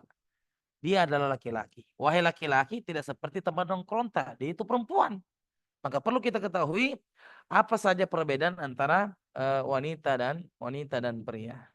Nah, Pertama, bicara 20.000 kata wanita. Sedangkan pria 7.000 kata. baik. Dalam sehari wanita itu bisa mengeluarkan pulsa 20.000 kata. Kalau laki-laki pulsanya 7.000 kata. Iya, jadi harus kita tahu memang perempuan itu cerewet. Iya. Dan bayangkan kalau misalnya suaminya lagi kerja dari pagi sampai sore, istrinya bersihkan rumah. Sementara bersihkan rumah kan anak pergi ke sekolah, suami pergi kerja. Dia ngomong sama siapa? Enggak ada. Makanya pas pulang suaminya keluarlah 20.000 itu. Tadi kak begini kak, tadi begini jatuh tadi piring kak, kemudian tadi saya masak gosong. Cerita semua, kenapa? Pulsanya belum ada yang keluar. Dia mau bicara sama dinding. Kan anaknya ke sekolah, suaminya pergi kerja. Jadi perempuan itu wajar kalau pulang suaminya dari kerja cerewet. Karena tadi pulsanya belum ada yang keluar. Kemudian suami itu 7.000 kata saja. Ya makanya kalau suami tak guru, biasanya pulang itu pendiam. Kenapa? 7.000-nya sudah kasih keluar sama anak-anak di sekolah. Paham ya? Apa? Makanya ketika ada laki-laki yang sudah pensiun menjadi guru, di rumah saya tinggal jadi cerewet itu. Istrinya menganggap, kok suami saya semakin tua semakin cerewet. Bukan. 7.000 katanya tidak pernah dikeluarkan. Dia sudah pensiun.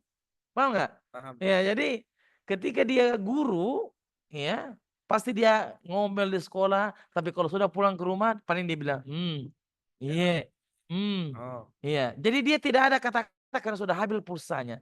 Coba lihat di malam hari suami itu sedikit bicaranya. Kenapa habis pulsanya? Iya. Tapi kalau istri, ya semakin malam semakin kencang, ya semakin kencang pulsanya.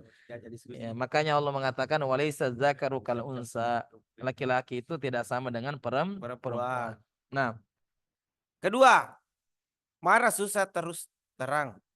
Marah susah berterus terang untuk wanita. Sedangkan pria adalah terus terang. baik kalau laki-laki, kalau perempuan sedang marah susah berterus terang. Ya, beda dengan laki-laki. Kalau laki-laki itu terus terang. Coba kalau perempuan yang ada di Zoom ini, kalau ditanya sama laki-laki, sama suami kita, marah Dek? Kira-kira apa jawabannya? Tidak. Tidaknya itu sambil begini ya, mukanya tidak. Padahal dia marah. Iya kan? Iya. Jadi perempuan itu susah berterus terang. Coba kalau laki-laki ditanya, marah Ki? Bilang, marah Kak? Pasti itu terus terang. Karena memang sifatnya laki-laki begitu. Kalau perempuan terus terang, ya dia susah. Ya, jadi susah untuk dipahami memang perempuan karena sifatnya tidak terus terang. Jadi kalau perempuan mengatakan iya, bukan ya, artinya tidak. Kalau perempuan mengatakan tidak, bukan berarti iya. Dan ketika perempuan mengatakan iya dan tidak, bukan berarti keduanya. Nah, bingung kan? Kita aja dengarnya bingung. Kalau perempuan bilang iya, artinya tidak. Kalau perempuan bilang tidak, artinya iya. Dan kalau dia mengatakan iya dan tidak, bukan berarti keduanya. Ya, itu sulitnya memahami perempuan karena ya susah berterus terang. Ya, barakallahu fiik. Jadi seperti itu. Ya, jadi kalau perempuan itu coba lihat perempuan ya. Kalau perempuan itu ini sering kami sampaikan karena kami dengar cerita langsung ada teman ini dia lagi jalan sama istrinya, lagi jalan ya boncengan naik motor. Ini istrinya dalam perjalanan bertanya, "Kak, udah lapar Ki?" Kata suaminya, "Enggak." Coba dengar ya. Kemudian ada lagi warung sudah dilewati orang, dia bilang, "Kak, betulan enggak lapar?" Ki bilang, "Tidak, saya sudah makan tadi saya ini." Ya, ternyata pas sudah sampai di rumah, turun dari motor istrinya langsung cari Indomie di lemari. Kemudian dia masak sambil gemetaran. Kenapa? Dia yang lapar. Jadi suami ini memang harus peka. Harus peka. Tidak peka. Karena kalau dia sudah kasih signal-signal begitu, dia yang lapar. Jangan kita bilang, kita yang lapar deh. Pasti dia tidak bilang, tidak Ji. Enggak, dia yang lapar. Iya, jadi mohon maaf ini suami harus peka. Kalau ada kode begitu, makanya ada istilah kode keras. Karena suami memang ini kurang peka. Dia bilang istilahnya, Kak tidak lapar, sudah langsung mampir di situ. Ada penjual soto, udah mampir di situ. Memang dia lapar. Jangan bilang, jangan lagi balas. Kita yang lapar, Kak. Jangan bilang begitu. Pasti dia bilang, Anda Ji. Jangan. Ya, jadi kita harus memahami. Pas setelah makan pasti dia bahagia itu. Ya, itu perempuan kalau sedih makan. Kalau marah makan juga. Ya, jadi artinya dia susah untuk berterus terang. Kalau laki-laki pasti dia berani. Marah Kak, bilang marah Kak. Pasti dia bilang begitu. Nah, Ketiga, wanita jika tertekan maka berbicara, sedangkan pria tetap diam. baik, jadi kalau perempuan lagi ada emosinya, lagi ada masalah, dia cerita itu Kak. Kasih dulu solusi gini. Dia banyak cerita kalau ada masalah. Ada masalah itu tidak pernah dia pendam, pasti dia cerita. Iya, karena memang sudah 20.000 kata, plus lagi dia punya penyakit. Kalau ada masalah dia cerita. Beda kalau pria itu diam. Kalau ada masalah dia diam. Dia lebih sedih menyendiri. Banyak ganggu dulu. Misalnya ada urusan kantor ini bingung dia. Ada pegawainya yang tidak mau diatur. Pasti itu diam dan cari solusi. Kalau perempuan justru dia cerita ini ada pegawaimu begini, ada pegawainya. Dia akan cerita. Jadi kenapa laki-laki seperti itu? Begitulah jiwa kepemimpinannya. Ya, jiwa kepemimpinan laki-laki itu kan tidak mau terlihat lemah. Betul nggak? Sehingga dia tutupi kekurangannya. Dia kan lagi punya problem di kantor. Supaya jiwa pemimpinannya bisa terlihat, dia diam saja dan biarkan saya cari solusi sendiri. Jangan dia curhat. Beda kalau perempuan, karena memang dia diciptakan untuk curhat. Maka dia bilang, Kak, bantu dulu Kak, kenapa begini. Memang begitu, sukanya mengadu. Kalau suami sebagai jiwa kepemimpinannya, dia diam dan sibuk cari solusinya gimana. Tahu-tahu langsung kelar. Tahu-tahu langsung selesai gitu. Nah itu sifat kepimpinan laki-laki. Beda kalau perempuan selalu mengeluh dan mengadu karena memang dia tercipta dari fisik yang lemah.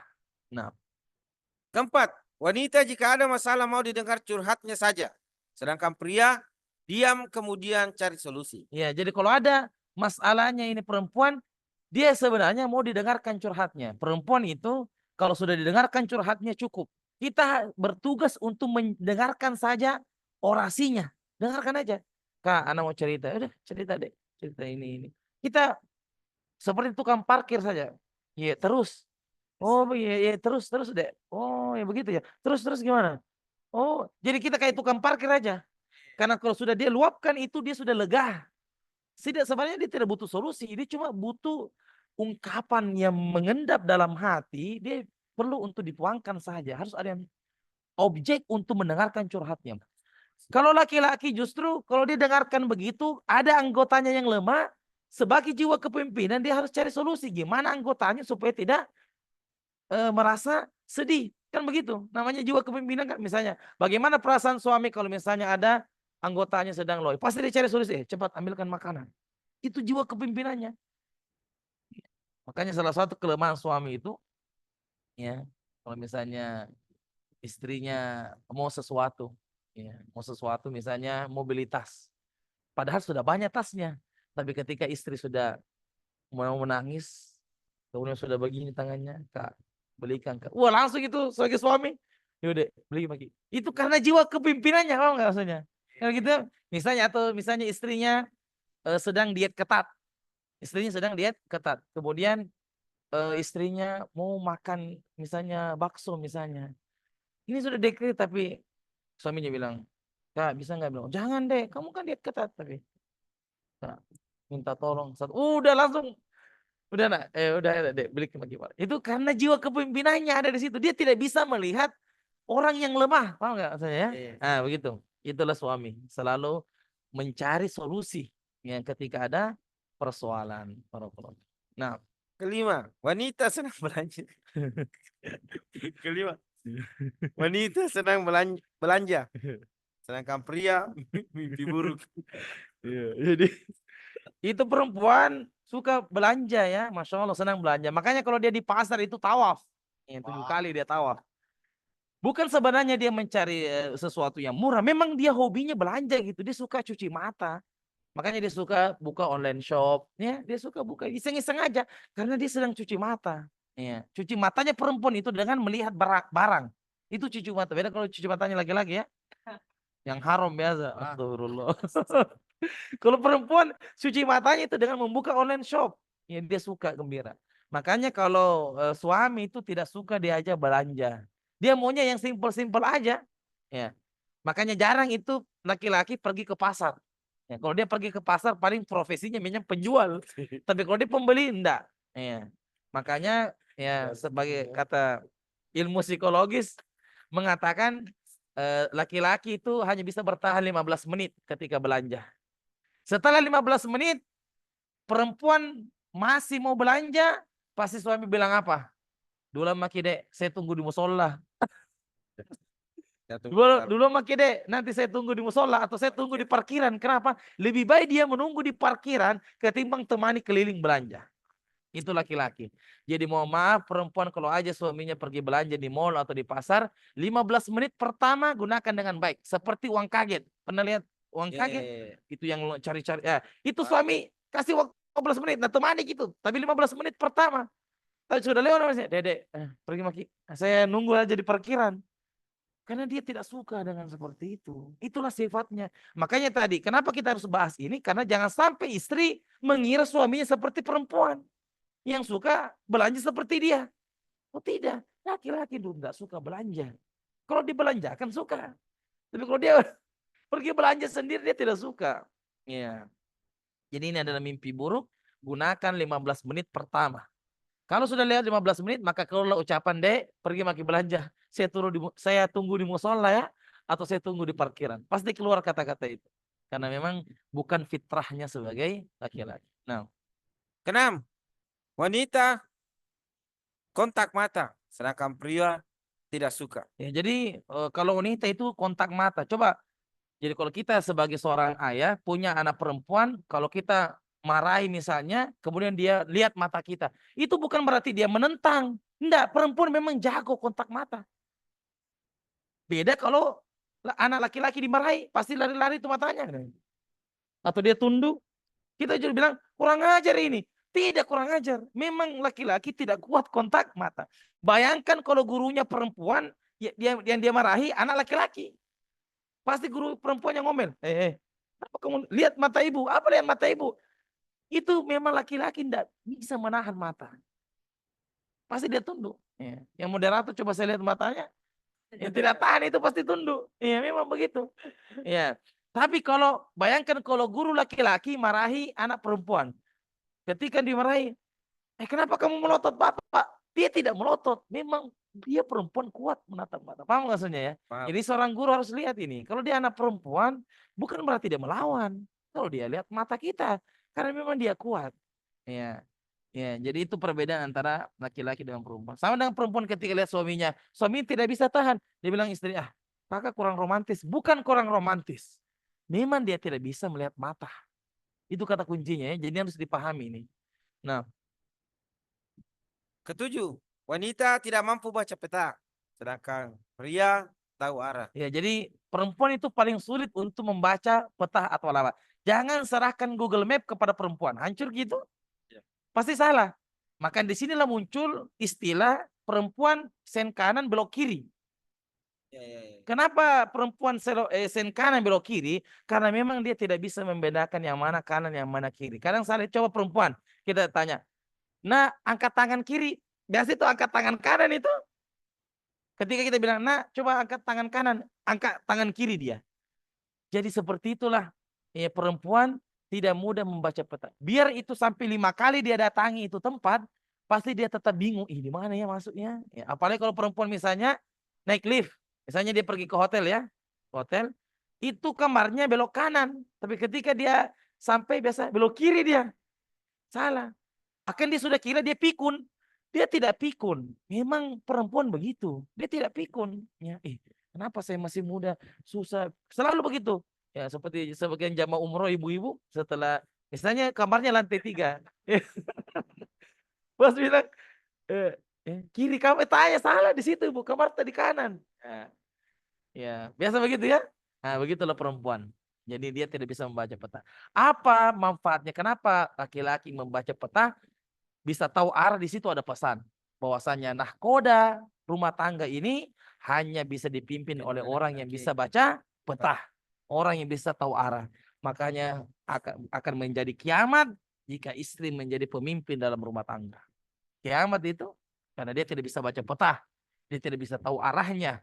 Maka suami harus menjadi nahkoda yang beribawa, yang bisa mengantarkan keluarganya menuju surga Allah Subhanahu wa taala. Nah, Selanjutnya, dan laki-laki itu tidak sama dengan perempuan.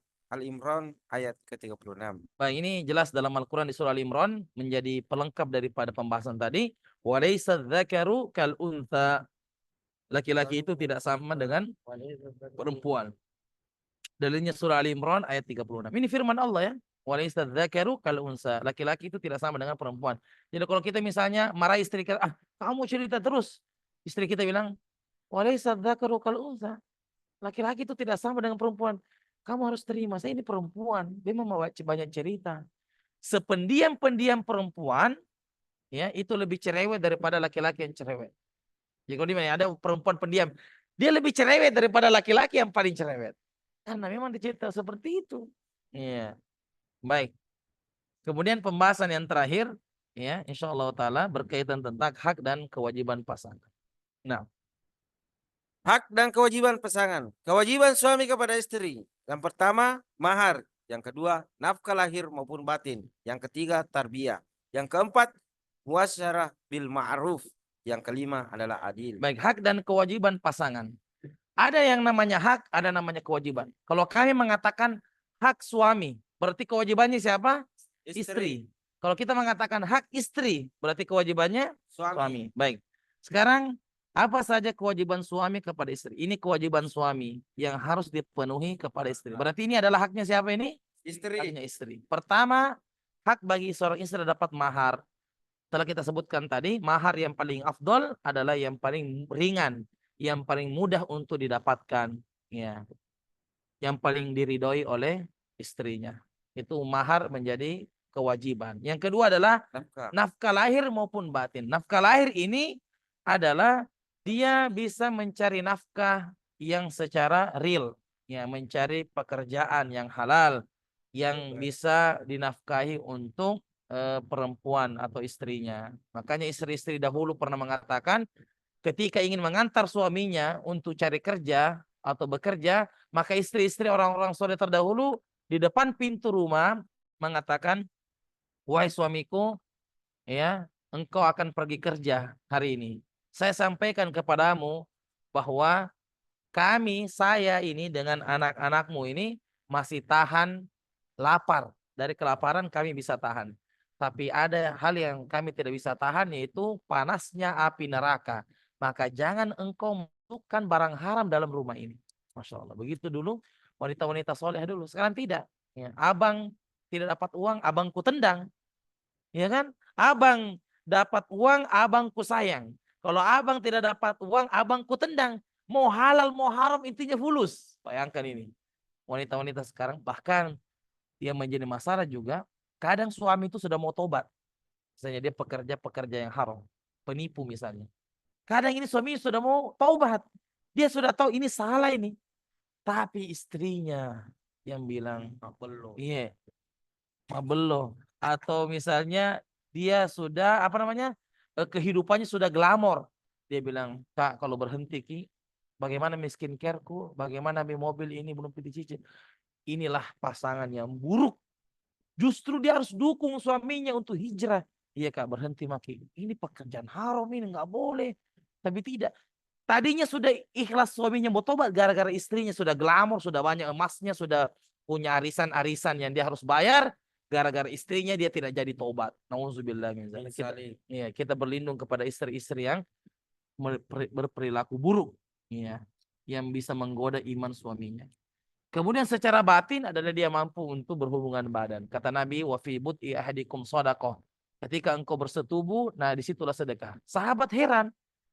Kemudian bertanya, ya Rasulullah, Apakah ketika kita berhubungan itu dapat pahala? Kata Nabi, bagaimana pendapatmu kalau ada orang menempatkan sesuatu bukan pada tempatnya? Maksudnya dia berzina. Bukankah dia dapat dosa? Kata sahabat, iya ya Rasul, dia dapat dosa. Maka kalau di tempat yang halal, berarti dia dapat pahala. Ya, kan begitu ya? Karena di tempat yang lain dia berdosa. Berarti kalau di tempat yang benar dia dapat pahala. Jadi insya Allah ketika berhubungan badan maka disitulah pahalanya. Jadi itu bukan hanya sekedar dunia, tapi berhubungan badan itu adalah ada akhiratnya, ada pundi pahalanya jika diikhlaskan karena Allah Subhanahu wa taala. Yang ketiga adalah tarbiyah. Tarbiyah artinya mendidik. Jadi hak istri harus dididik oleh suaminya. Istrinya belum bisa baca Quran, suami harus ajari baca Quran. Kalau enggak bisa, serahkan ke tempat yang bisa baca Quran istri tak. Serahkan kepada ustazah. Ustazah, tolong ajari istri saya. Kalau kita tidak bisa didik. Jadi kalau misalnya, Ustadz gimana nih suami anak larang anak kajian? Enggak ada masalah. Tapi ingat, suami harus tanggung jawab terhadap pendidikan istrinya. Jadi kalau suami merasa tidak sanggup karena dia sibuk cari nafkah, ya kalau gitu titip istri kita belajar menuntut ilmu agama. Jangan dibiarkan begitu saya. Dia tidak tahu bagaimana cara berjilbab dengan baik. Dia tidak tahu yang mana itu ghibah. Dia tidak tahu bagaimana cara menghormati suami. Itu perlu belajar. Maka aslinya pendidikan istri kepada suami. Tapi kalau suami nggak bisa, karena dengan kesibukannya, serahkan di tempat yang amanah. Serahkan di tempat yang amanah. Karena itu kewajibannya. Baik. Yang keempat adalah muasyarah bil ma'ruf. Apa artinya muasyarah bil ma'ruf? Yaitu berhubungan dengan baik. Artinya bergaul dengan istri dengan pergaulan yang baik. Artinya kita menghormati dia, menyayangi dia. Jadi istri itu sifat yang paling diinginkan oleh suaminya adalah disayang. Semuanya perempuan itu sebenarnya dia disayang. Jadi kalau istri sedang marah, silakan dipeluk. Ya, dipeluk saja itu. Insya Allah kalau sudah dipeluk, dia dalam alam bawah sadarnya akan merasa tenang. Dalam alam bawah sadarnya dia merasa tenang. Kenapa? Dia merasa dilindungi. Coba tanya perempuan, suka dipeluk atau memeluk? Kira-kira apa jawabannya? Kita ini suka dipeluk atau kita yang memeluk? Iya. Perempuan itu pasti lebih suka dipeluk. Kenapa? Dalam alam bawah sadarnya dia mengatakan, oh saya ini dilindungi. Saya ini disayangi. Nah, itu. Tapi kalau perempuan memeluk, ya dia suka juga. Tapi kalau mau dipilih, pasti dia lebih suka untuk dipeluk. Iya. Jadi muasyarah bil ma'ruf, bergaul dengan pergaulan yang baik. Kemudian yang kelima adalah adil, membagi waktu. Laki-laki harus ada waktu kepada Allah, ada waktu kepada istri, ada waktu kepada teman. Tapi jangan juga waktunya larut kepada hobi. Hobinya nongkrong terus. Sampai-sampai pulang sampai subuh. Ya, sebagian cerita akhwat itu suaminya keluar ba'da isya, pulangnya nanti menjelang subuh. Atau suaminya kayak kelelawar gitu. Ya, hidup kalau malam. Jadi bagaimana caranya ini? Dia suka nongkrong dengan temannya tapi malas dengan istrinya. Kalau orang pacaran saja bisa malam mingguan, mestinya suami istri juga lebih berhak untuk malam minggu karena sudah halalan thayyiban. Iya kan? Ini sekarang tidak, semakin ini semakin ya saudara semakin renggang. Ya, padahal cinta yang paling romantis kata Nabi tadi apa? Adalah suami dan istri.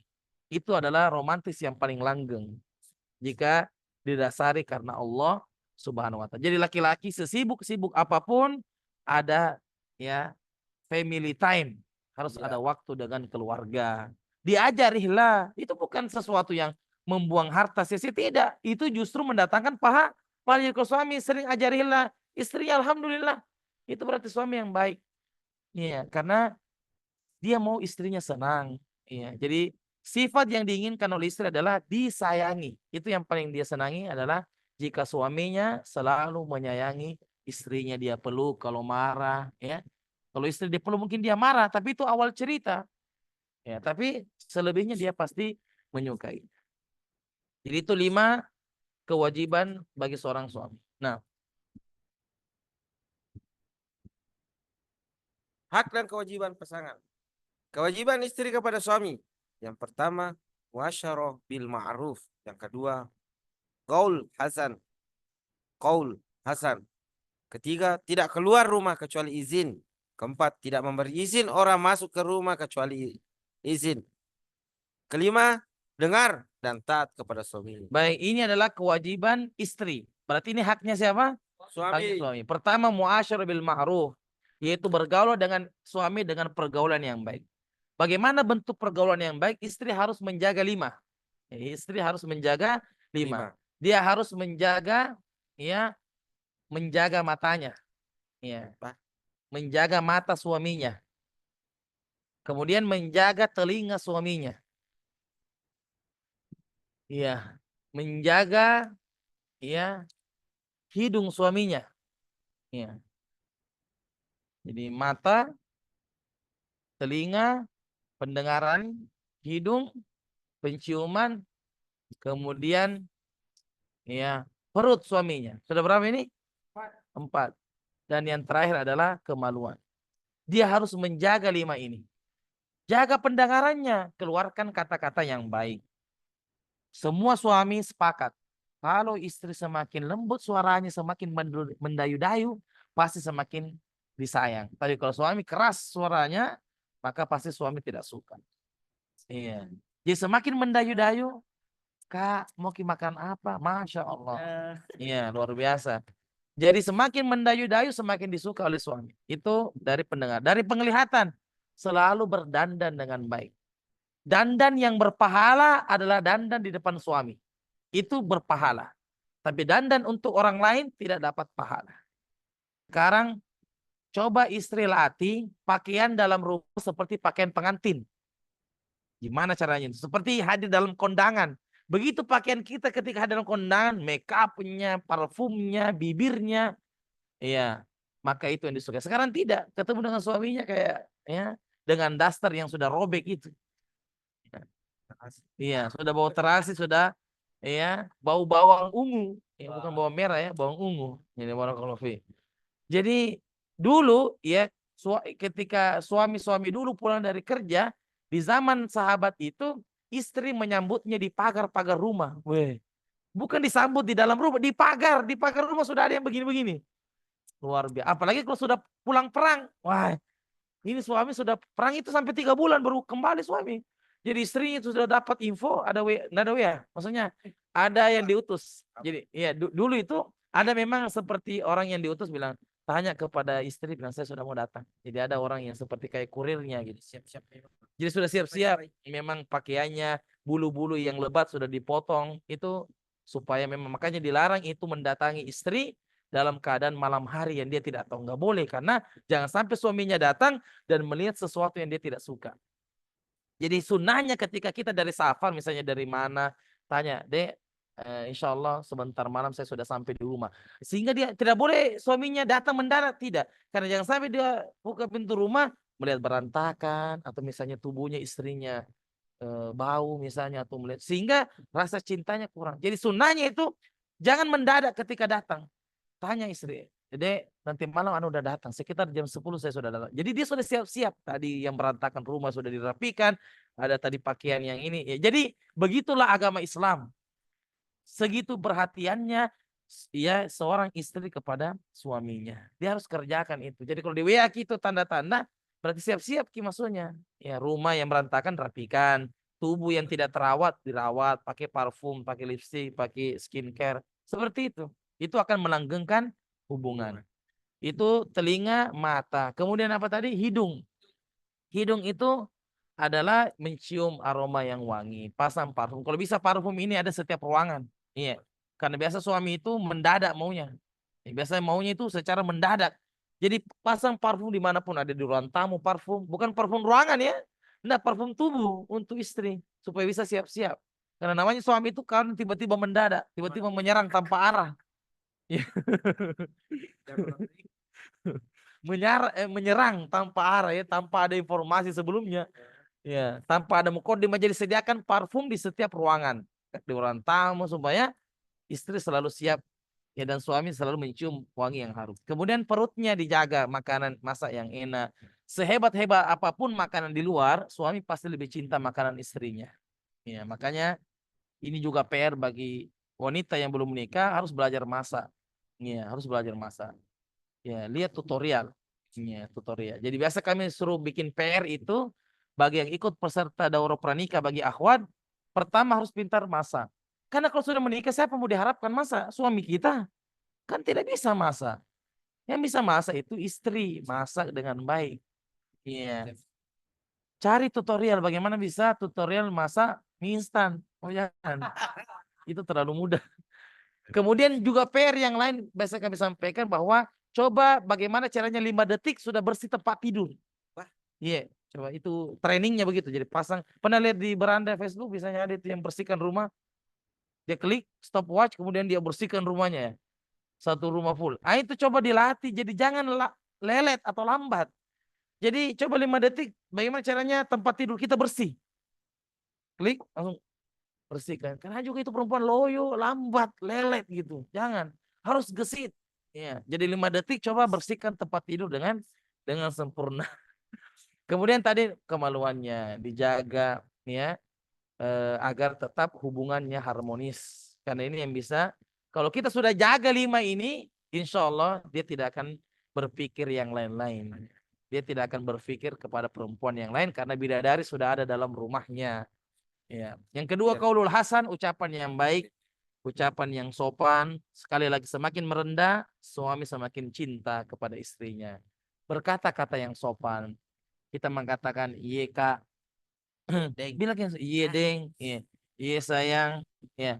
Selalu begitu yang cuma bilang iya, tidak. Ya apalagi sudah emotikonnya marah di situ, jangan. Iya kak, begitu. Iya di, begitu juga suami. Suami kalau dengan temannya bisanya mengatakan, iya afwan, ya apalagi kalau sama istri Ustadz afwan. Tapi dengan istrinya tidak pernah bilang afwan. Iya. Mestinya ucapan-ucapan yang sopan itu lebih berhak kepada pasangan kita daripada orang lain. Kita iya deh, tabe. Kenapa tidak bilang tabe? Iya. Dapat pahala nggak seperti itu? Dapat. Iya. Dapat pahala. Jadi jangan gengsi ya.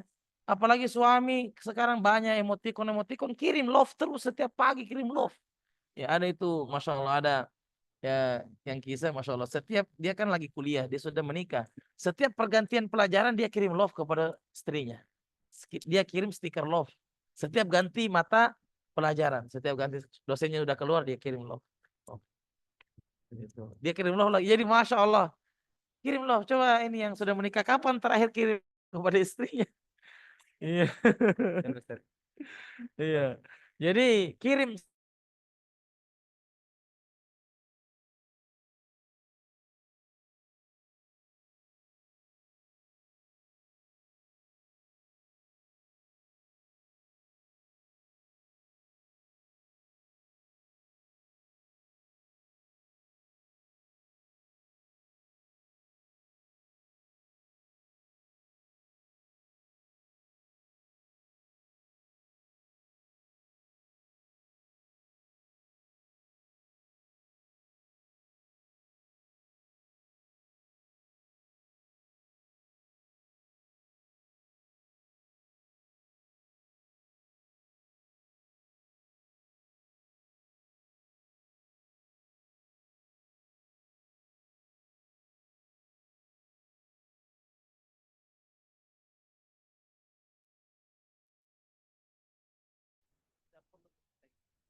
Beda kalau misalnya bukan rutinitas, mau pergi arisan atau mau pergi dengan teman perempuannya harus izin dulu.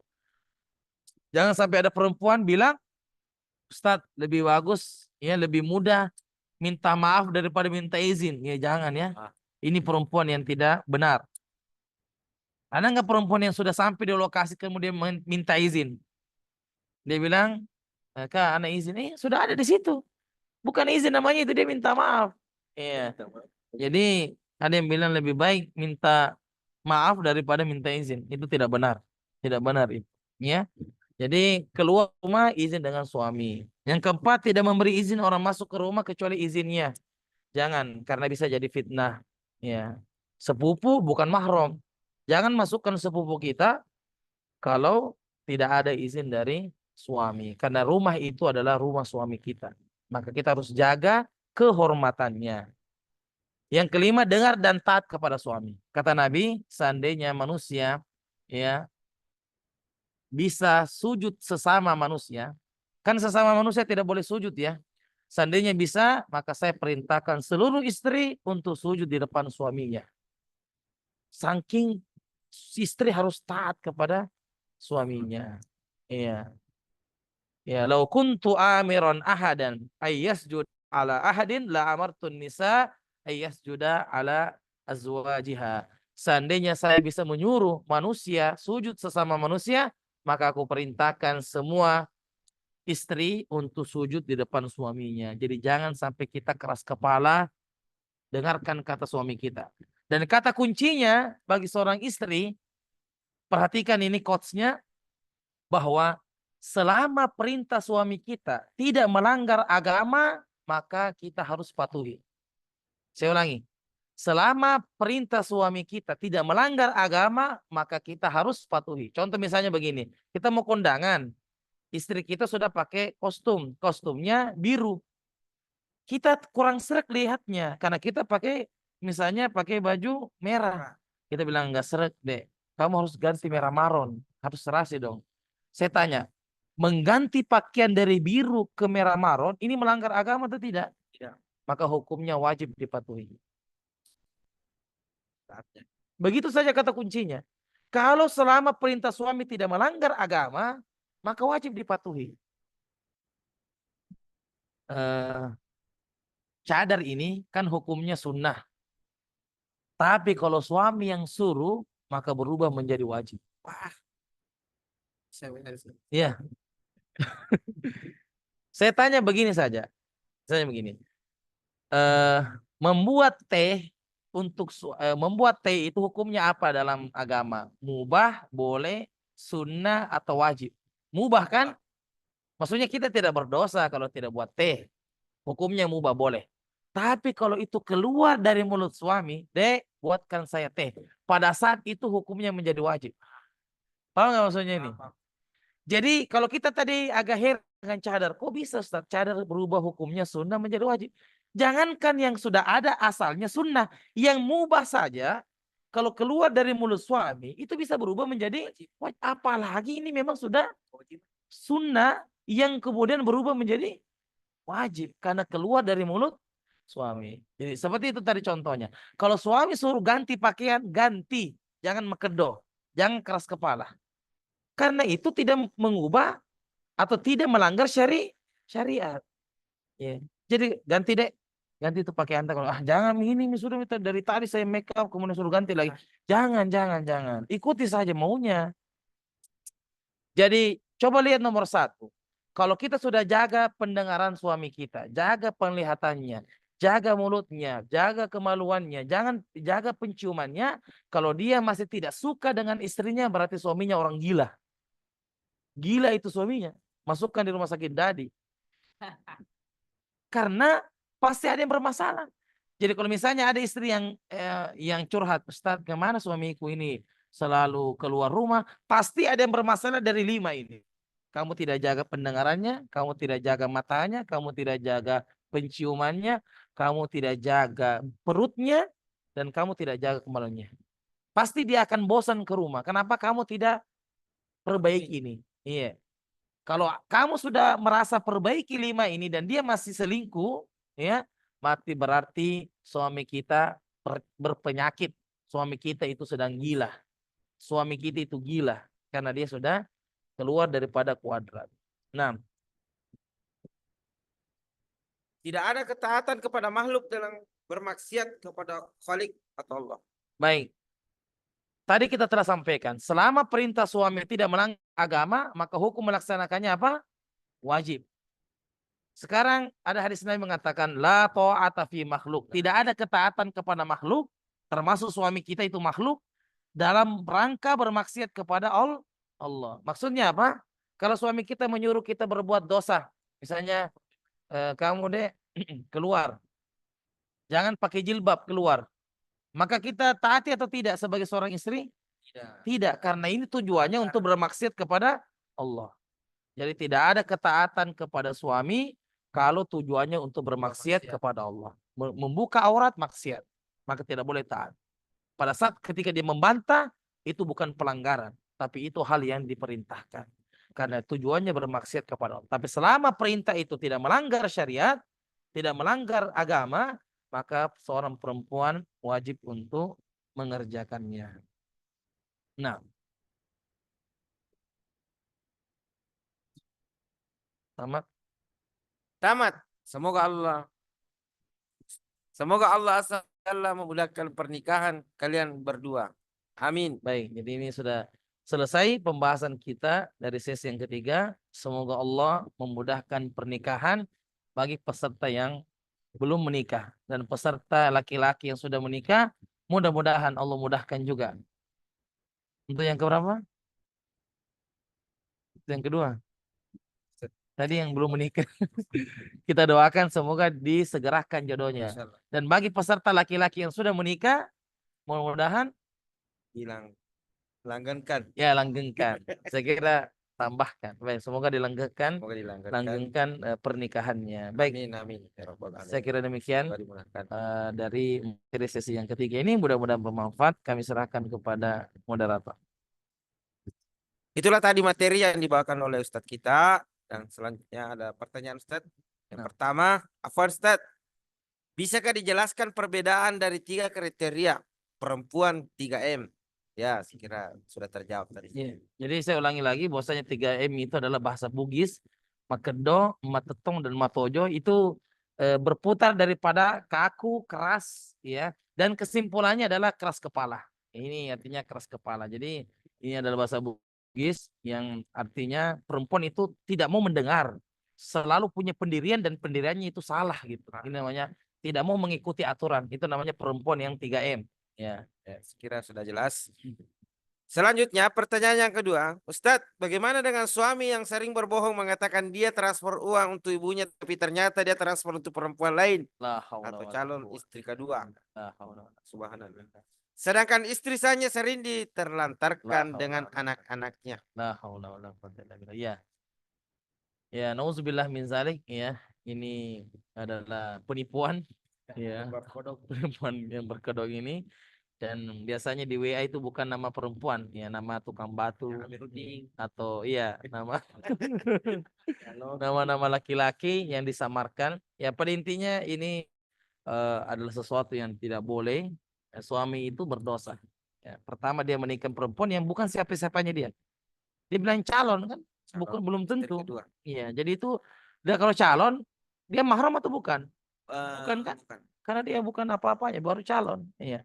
Jadi laki-laki itu berdosa dan telah menyakiti hati istrinya, maka dia harus bertaubat kepada Allah Subhanahu wa taala karena dia telah melantarkan pasangan hidupnya yang sah.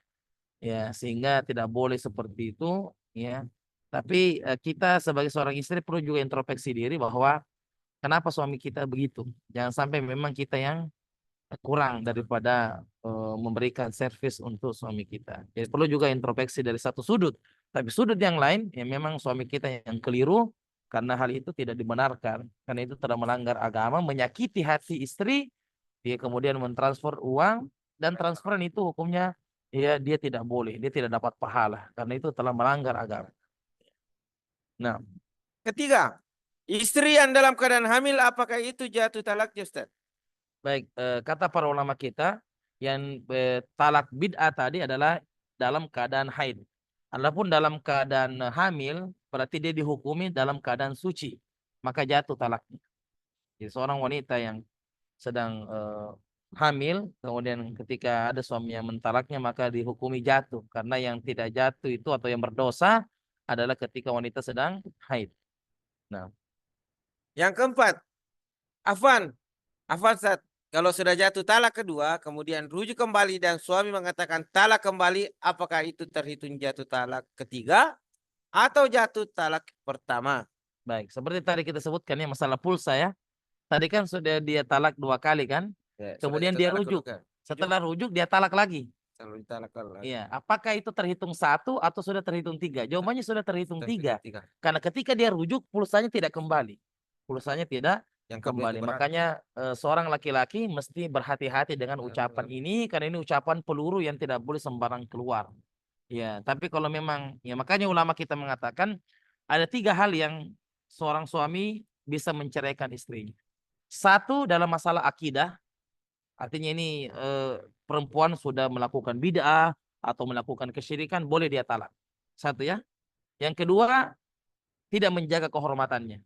Termasuk di dalamnya selingkuh, dia berhubungan dengan laki lain, ini boleh langsung dijatuhkan talak. 3, meninggalkan sholat. Meninggalkan sholat. Kalau tiga-tiganya ini ada dalam wanita atau salah satunya, entah masalah akidah, keyakinan, atau masalah apa tadi? Masalah kehormatan, dia selingkuh, dan yang ketiga adalah masalah tidak sholat, maka boleh dia jatuhkan talak. Adapun akhlak yang kurang sopan, maka ini bisa dididik. Bisa apa? Dididik. Bisa dididik, bisa bersahabat. Tapi kalau 3 ini salah satunya sudah masuk, maka seorang suami boleh untuk menjatuhkan apa? Talak.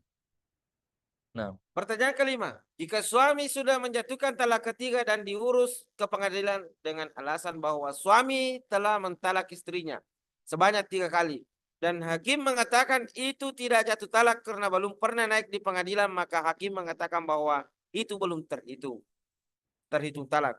Bagaimana menanggapi hukum negara Indonesia agar bisa terbebas dari zina? baik, barakallahu fiik. Kalau masalah talak ini itu memang adalah masalah peradilan juga. Ada hubungannya dengan peradilan.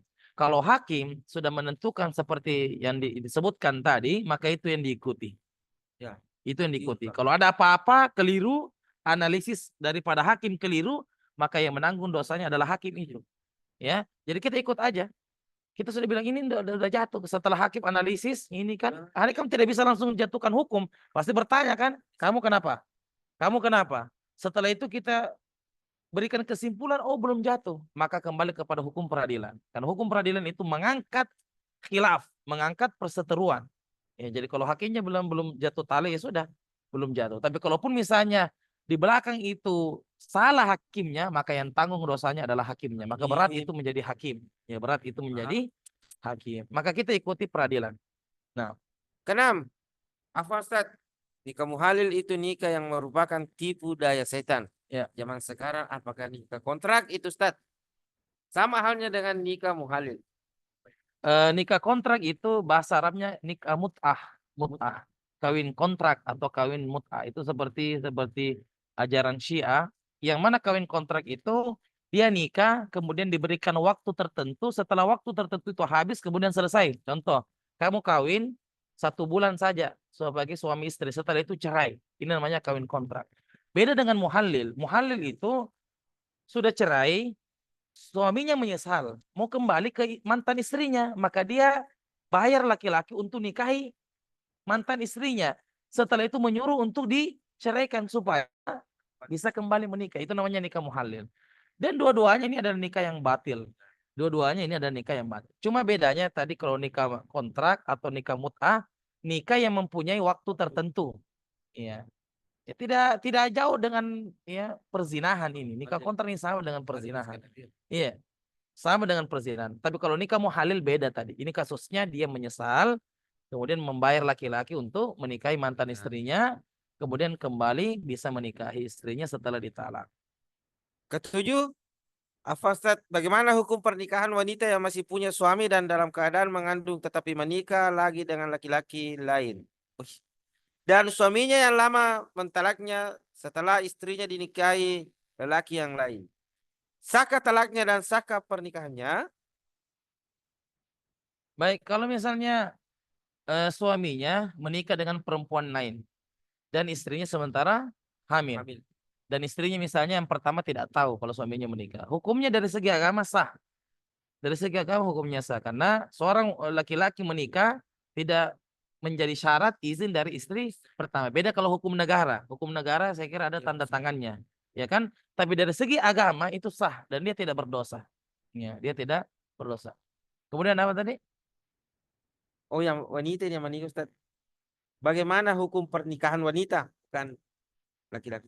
Bagaimana hukum pernikahan wanita masih punya suami dan dalam keadaan mengandung tetapi menikah lagi dengan laki-laki yang lain?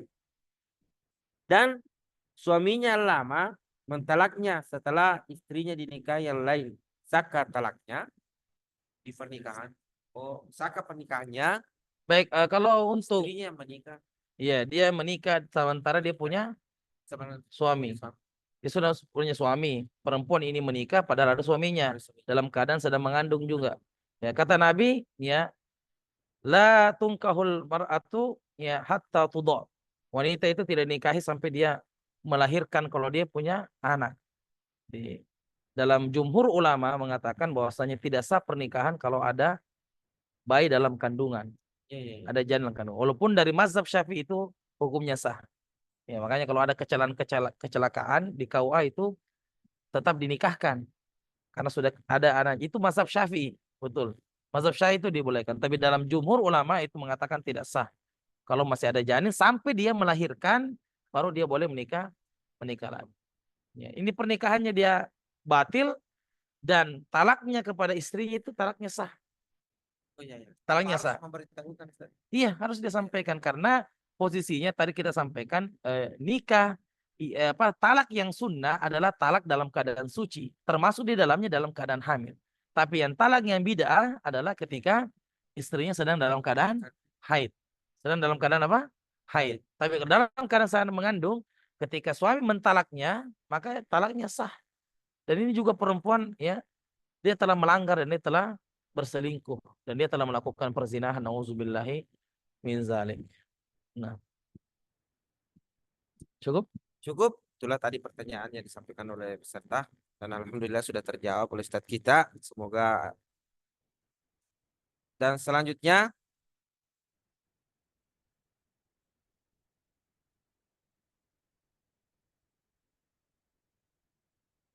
baik, sebelum kita tutup, kita ingin menyampaikan kepada Ustadz untuk kesimpulan daripada materi kita kali. Baik, kesimpulannya para peserta Daurah Pranikah yang kami muliakan bahwa dalam pernikahan itu sekali lagi ada dua sifat yang kita harus hadirkan, yaitu sabar dan syukur. Ya, inilah yang membuat kita kuat. Sabar ketika kita mendapati ujian dalam rumah tangga. Sekali lagi tidak ada rumah tangga kecuali pasti ada problemnya, ada masalahnya. Dan yang kedua adalah sifat syukur. Syukur kepada nikmat Allah Subhanahu wa taala. Alhamdulillah kita sudah menikah. Alhamdulillah kita sudah punya pasangan. Alhamdulillah sudah ada yang menjaga kita, menyayangi kita. Itu sudah sangat cukup. Ya, maka dua sifat ini mari kita hadirkan dalam pernikahan. Sabar dan syukur. Dan ini adalah kunci bahagia di dunia ini. Karena kita tidak akan keluar dari sifat ini. Kalau kita tidak sedang dapat nikmat, kita sedang diuji. Kalau kita sudah dapat nikmat, kita bersyukur. Alhamdulillah. Dan ketika kita dapat musibah, ujian, Sabar. kita bersabar dengan kesabaran itu. Dan ingatlah, kedua-duanya adalah pintu kebaikan. Ya, maka para peserta yang sudah menikah, mudah-mudahan dari Daurah Pranikah ini bisa melanggengkan keluarga kita, banyak berdoa kepada Allah, doakan suami kita yang mungkin tidak sepaham dengan kita, atau doakan istri kita yang mungkin tidak sepaham dengan kita dalam persoalan agama, dan sangat direkomendasikan untuk suami dan istri menuntut ilmu agama. Harus belajar sunnah. Karena inilah yang bisa merem emosi, bisa merem ego, bisa merem masalah dengan menuntut ilmu agama. Kemudian bagi peserta yang belum menikah, berbanyak doa, terutama akhwat, berdoa kepada Allah, mudah-mudahan Allah datangkan ya pasangan yang baik sebagaimana firman Allah dalam surah An-Nur, al-khabithatu lil khabisin. Wanita-wanita keji akan berpasangan dengan laki-laki yang keji. Dan laki-laki yang baik akan berpasangan dengan perempuan-perempuan yang baik. Jadi kalau kita mau cari jodoh yang baik, maka solehkan diri kita. Iya, karena Allah Maha Adil. Allah Maha Adil. Jadi kita mau cari pasangan yang baik, perbaiki diri kita. Ya, tapi kalau kita buruk, maka yang datang juga pasti orang yang buruk. Nabi berpasangan dengan Khadijah karena Khadijah adalah wanita soleh di zaman itu. Wanita soleh di zaman itu siapa?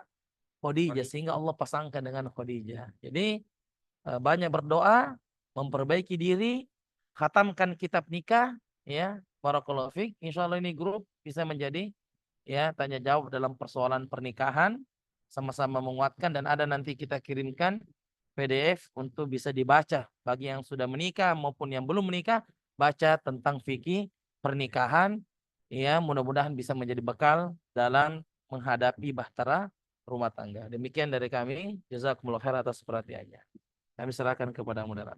Demikianlah apa yang disampaikan oleh Ustadz kita pada malam hari ini. Semoga apa disampaikan oleh beliau bermanfaat bagi kita semua. Dan kami ucapkan syukron jazakumullah khairan kepada beliau dan semoga Allah Subhanahu wa taala menjaganya dan memberinya umur yang berberkah. Amin ya rabbal alamin. Kita tutup dengan doa kafaratul majelis. Subhanakallahumma wa bihamdik asyhadu an la ilaha illa anta astaghfiruka wa atubu ilaik. Wassalamualaikum warahmatullahi wabarakatuh.